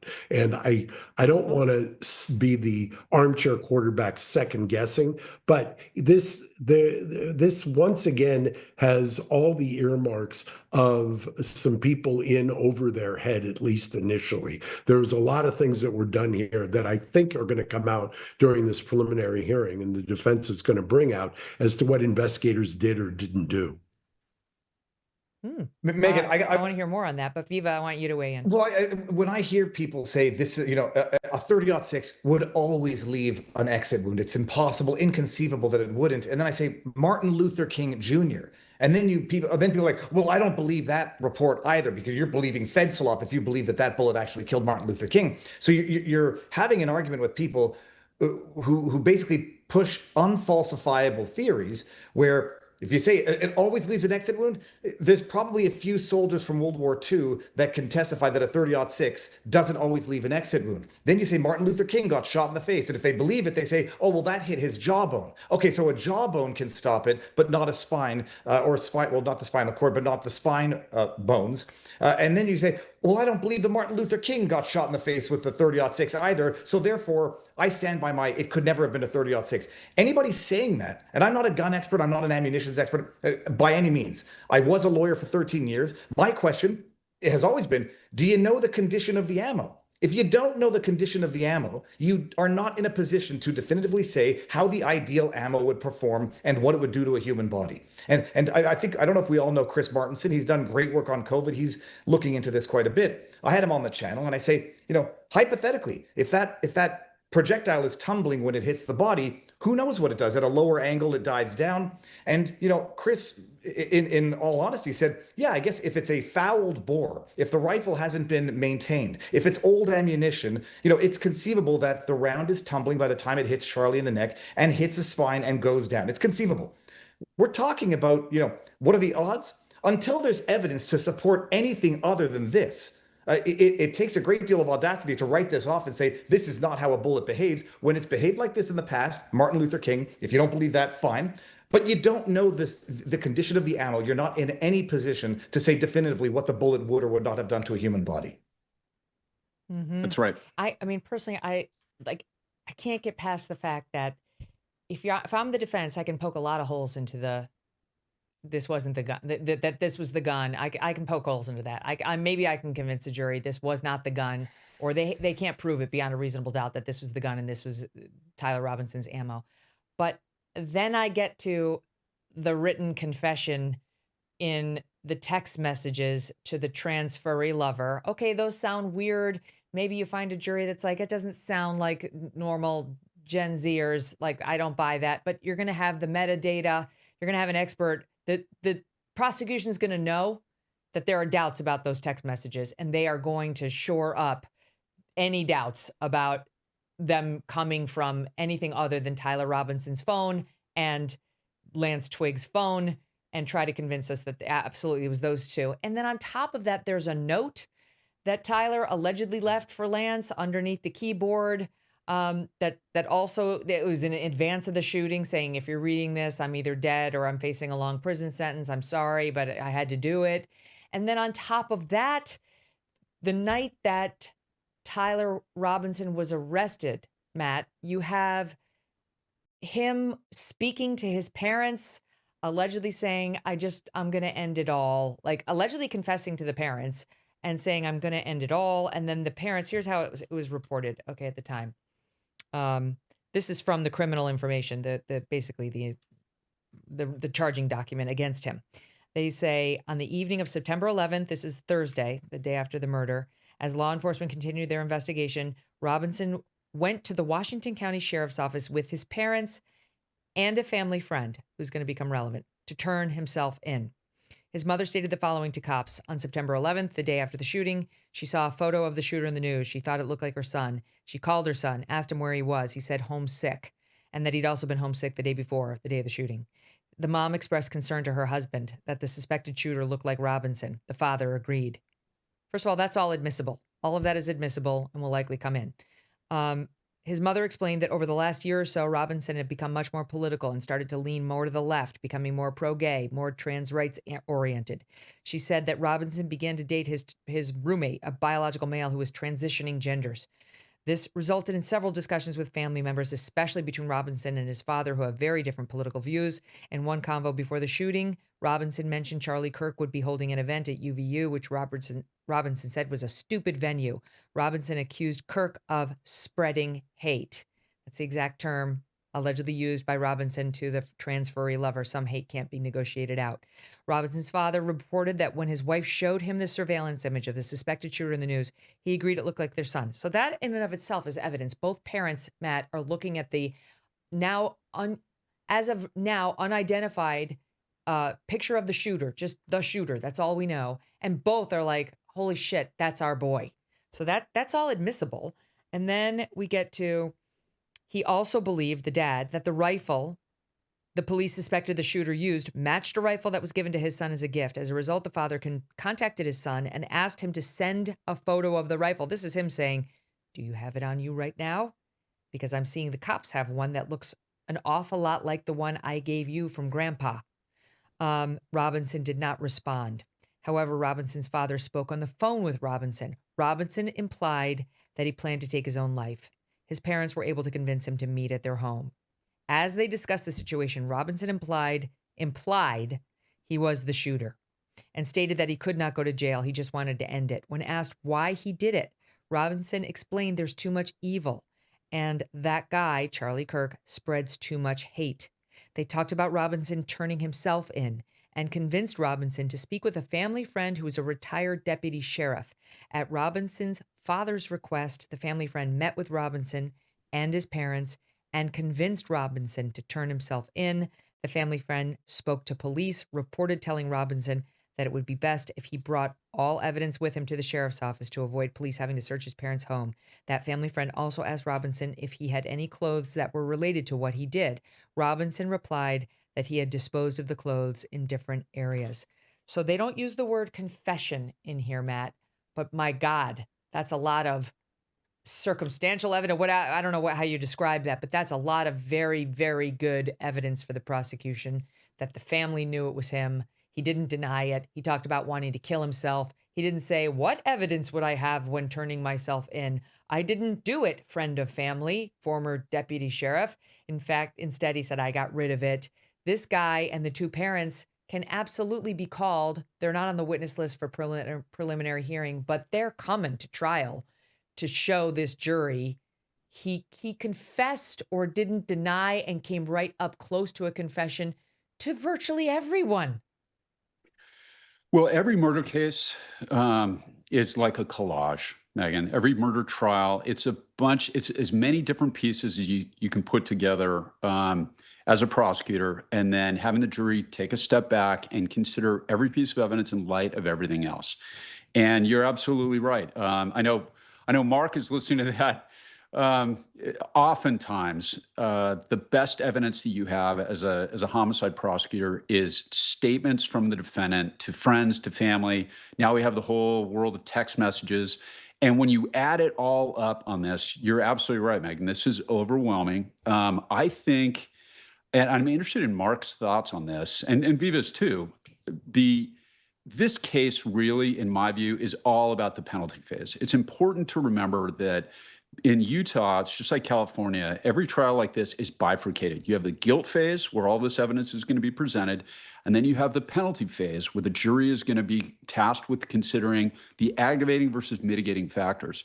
And one of the challenges for really good defense lawyers like Mark Garagos in the guilt phase is how much of your credibility you want to risk by arguing fanciful conspiracy theories or all that, because when a jury goes through the evidence and you've stood up and if you lean too hard into kind of some of the crazy stuff, you tend to blow a lot of credibility in the penalty phase when it really matters. And in Utah, they have an actual death penalty, unlike California, where it's basically symbolic, or other states. Utah, and this guy, they go through the 10th Circuit Court of Appeal, I think, Mark, if I'm not mistaken. 10th Circuit, which is not the 9th Circuit. This guy, he is actually facing the death penalty on this. And I think that's one of the interesting things about this tactically, because if you go too hard on nonsense, that jury may not believe you when you get up and you argue mitigating factors, mental illness, love for this other guy, whatever's going on in his head. The jury's going to get to consider that, whether that carries the day or not.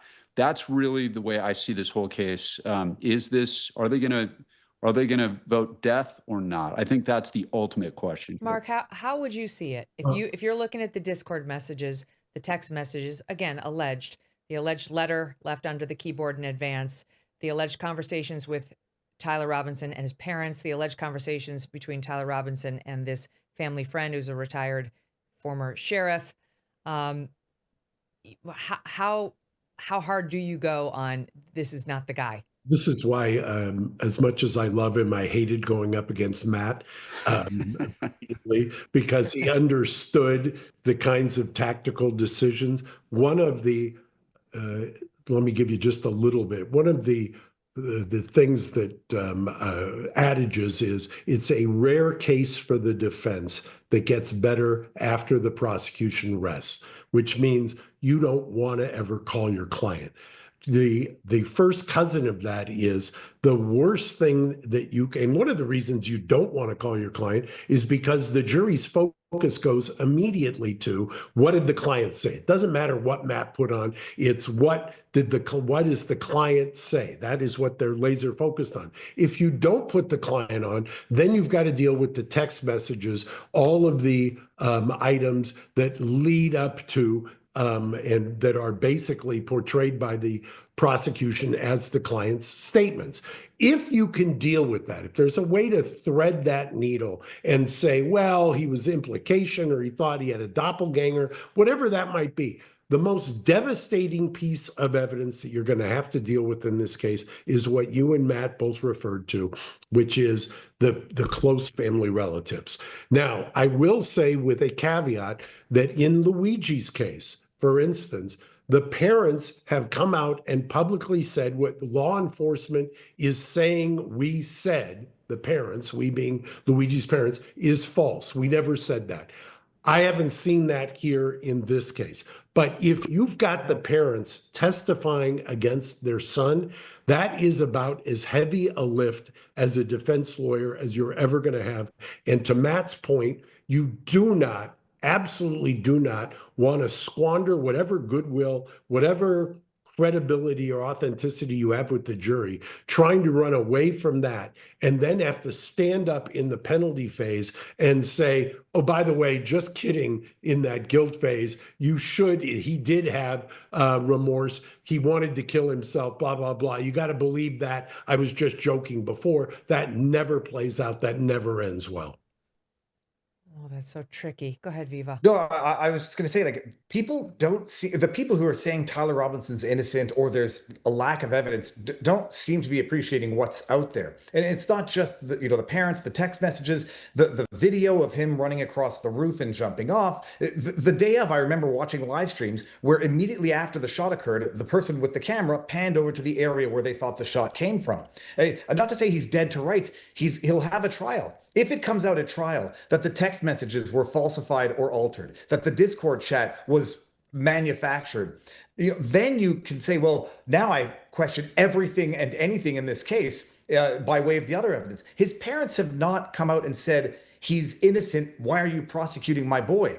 I mean, that is what you'd think a parent would say if the reports of them turning their son in or identifying their son were false. But, barring something outrageous during the trial, like it comes up that the feds somehow concocted the text messages to frame a guilty man, this trial is going to go the exact way we all think it's going to go. And then the only question is going to be, are you going to get one individual out there who says, not necessarily, I believe Israel did it with an exploding lapel mic, but it could have been someone else, and I'm not comfortable sending Tyler to a death penalty or to jail for life.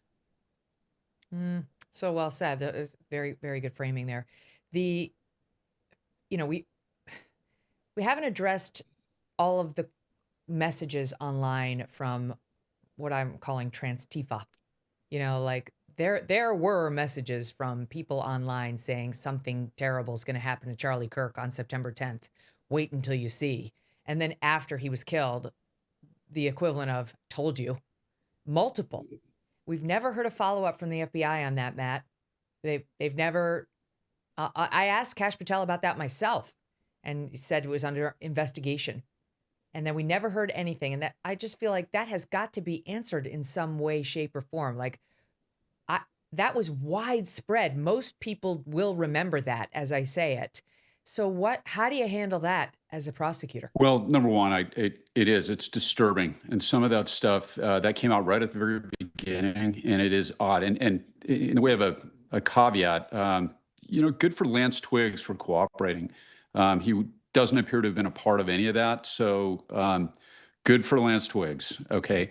That said, this is something that you do encounter as a prosecutor. You'll have one defendant sitting there. This is like my Daniel Wozniak case, for example, where this guy murdered his neighbor, his war hero neighbor, to get at his combat pay, and then murdered a young woman named Julie Kibuishi in the dead guy's apartment because he murdered him someplace else in order to frame the guy he'd already murdered so that everybody will be chasing after him. It was absolutely diabolical. But that was really the claim of the defense, was that Daniel Wozniak's fiance, Rachel Buffett, had to have been involved. She had to know. She had to know. And as a prosecutor, eventually, and that was a death penalty case, you stand up and you go, okay, great. Let's say everything he just said is right. Let's say she was up to her eyeballs and there wasn't evidence supporting that. But let's say she was up to her eyeballs in it. All that means is she should be sitting at counsel table right next to him. That doesn't lessen his guilt or his involvement in any way. And all of those people could have been involved. They could have been helping. There's no evidence to support that right now. There's certainly evidence that came out that indicates that people knew about it. Maybe he was bragging about it. Maybe he was telling people ahead of time. But great. So we could line up 25 chairs next to his. It doesn't lessen his individual guilt. And that's the way you handle it. It's like, awesome. Conspiracy theories, run amok.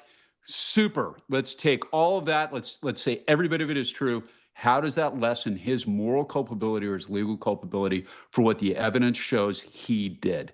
That's how you deal with it. And Viva, I know you've done some coverage on this too. Your thoughts on it?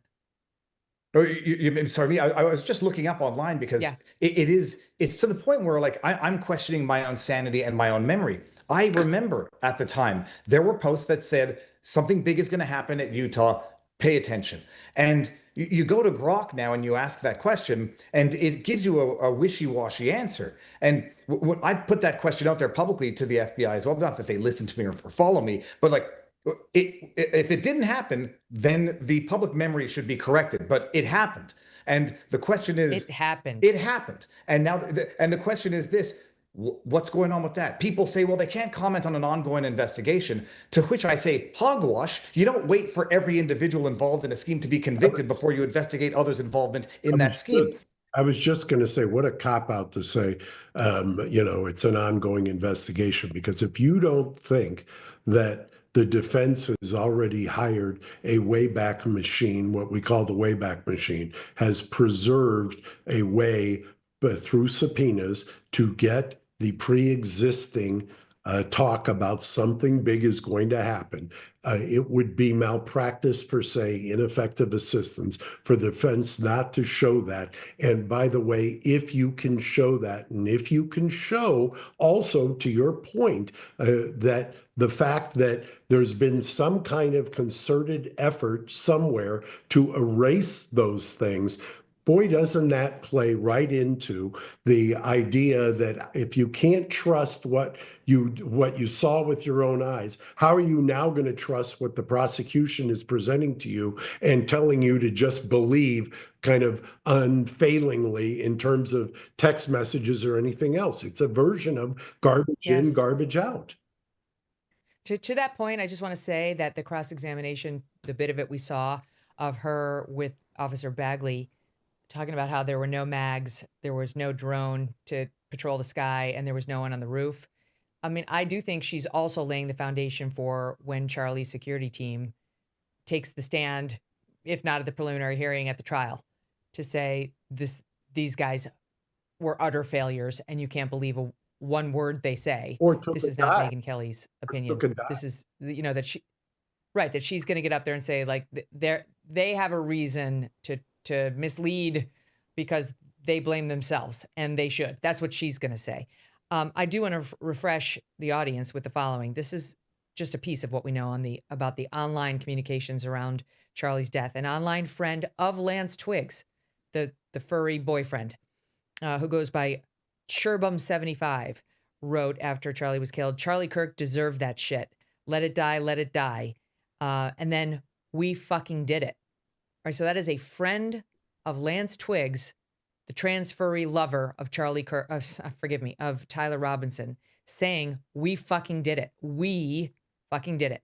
Another account, a person who goes by Osamu bin Tezuka, 5 days before the shooting, September 5th. "You guys, I have something big," in all caps, "coming soon. Just be sure to check the news. You will know it when you see it." Emoji giving a wink. Then on Wednesday at 4:52 p.m. after the murder, "Well, that's that. Another chud bites the dust." An X account called Mushy. The X handle is Tally Hal Album. It has since been deleted. But the first Kirk tweet was September 3rd, 7 days before the murder. "It'd be funny if someone like Charlie Kirk got shot on September 10th. Laughing my ass off." Followed up by another one on September 11th. "Did it." So, okay.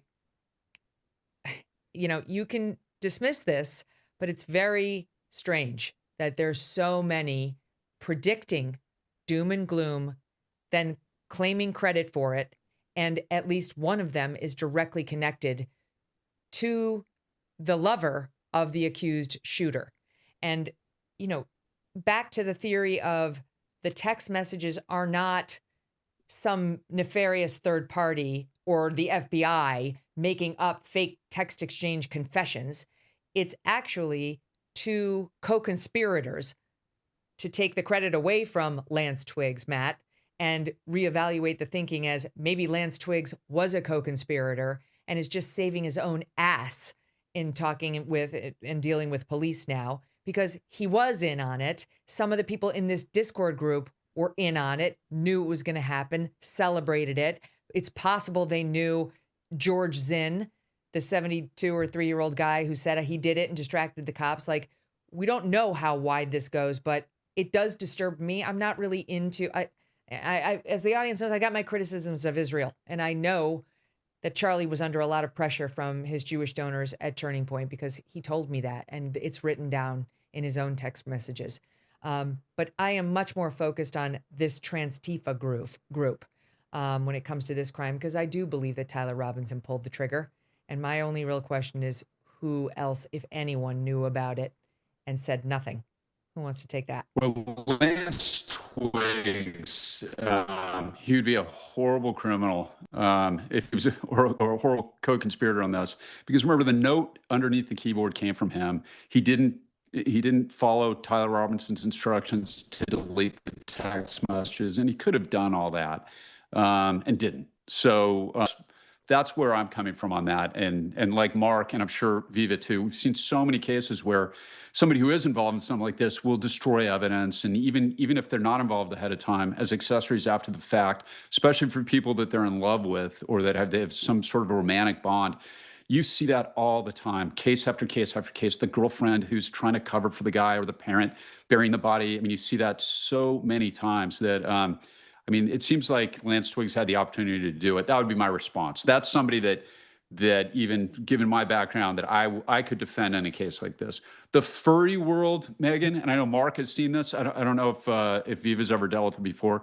It is one of the most bizarre communities. There were a couple of really vicious murder cases in Orange County that we dealt with out of the furry community. And it's a whole sideshow of weirdness. But I think, but the weird thing about, I mean, the tricky thing about Lance Twiggs being a furry is normally it'd be the defense attorney who would raise that. Like, you're into the furry community, aren't you, Mr. Twiggs? Like, that's your thing. It's not enough to be a so-called transgender, but you also think you're this whatever kind of animal, half human, whatever floats your boat. But how does that help them, Mark, to do that to Lance Twiggs? Because Tyler Robinson was his lover. I mean, just as weird as Lance Twiggs it all inures to Tyler Robinson too. That's what he was into. So I have no special knowledge or anything else that's being reported, but based on what's being reported, if I would bet you a couple of donuts that the defense has explored the idea that he was lured into this, that they have to, as a theory, pursue whether or not Tyler Robinson was used. And if he was used or set up, and you have enough to at least credibly pursue it with an investigation. If there are people who are connected to Lance Twiggs who are predicting things, and if this is a fairly recent phenomena where Tyler Robinson is drawn into this world or drawn into the relationship, that is not something that is unheard of or extremely rare when it comes to cases where somebody ends up kind of doing somebody else's dirty work. I would venture to say that the defense is or has explored this, and we will see either in this preliminary hearing or in trial whether they think there's any traction to it. But certainly the last thing you'd want to do is have him get convicted and get the death penalty and have ignored this whole area of investigation, because that'll buy you an IAC and a 2255 petition in the 10th Circuit faster than you can say hide the gun. can I just jump on that real quick, Megyn? Ineffective assistance of counsel. Yeah, what's interesting about that point, and I think Mark's exactly right. One of the factors the jury is going to be asked to consider is, was the person under the substantial domination of another at the time they committed the murder? And I hadn't even thought about that angle until Mark was just saying it, but they may really be able to lean into that, where a conspiracy situation might really help the defense, not in the guilt phase, but in the penalty phase. Because if he is lured into this, or there's somebody there's some guru that they're listening to, or whatever the defense can find, that could help them theoretically in the penalty phase on this. And Mark's right. They got to explore it no matter what, or that IAC claim is going to land on their heads in the process. To Matt's point, they have already are developing mitigation.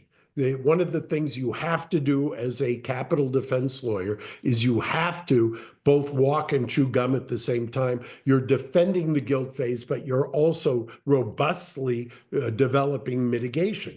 If this is viable, you're starting it with mitigation, meaning were you under the influence of some other person? Is there some kind of mental coercion or something along those lines? If it turns out that somebody makes the game time decision that, hey, this actually could go towards guilt, so be it. But right now, I would be shocked if they weren't investigating this, and you may see this during the preliminary hearing, or at least kind of nibbling around the edges. One thing I think if I could just go on the record real quick. Sorry, Viva. Is calling Lance Twiggs Luna. Yeah. The defense is doing that, so they're not shying away from that. Viva, quick last word. I was 50 seconds left. Two things. We need to find out who radicalized Tyler Robinson online, and whether or not there are other players involved, and whether or not, there might have been other elements involved. But when Tyler, messages his boyfriend and says, "Remember when I was etching the bullets?" I mean, if I'm the defense, it's like, oh, why were you etching the bullets? And was Lance enticing him to etch these bullets? And did they have a plan that Lance lured him in? That's what you do as a defense. But bottom line, for a conspiracy, what the hell did Lance Twiggs think he was etching death threats into bullets for a week before the assassination? Yeah, that's not something we all sit around with our partners and see every day. It's a good question. One of many that we're going to be exploring over the following week. Thank you all for tuning in. Thank you to my panel for being here. And we will see you all again tomorrow.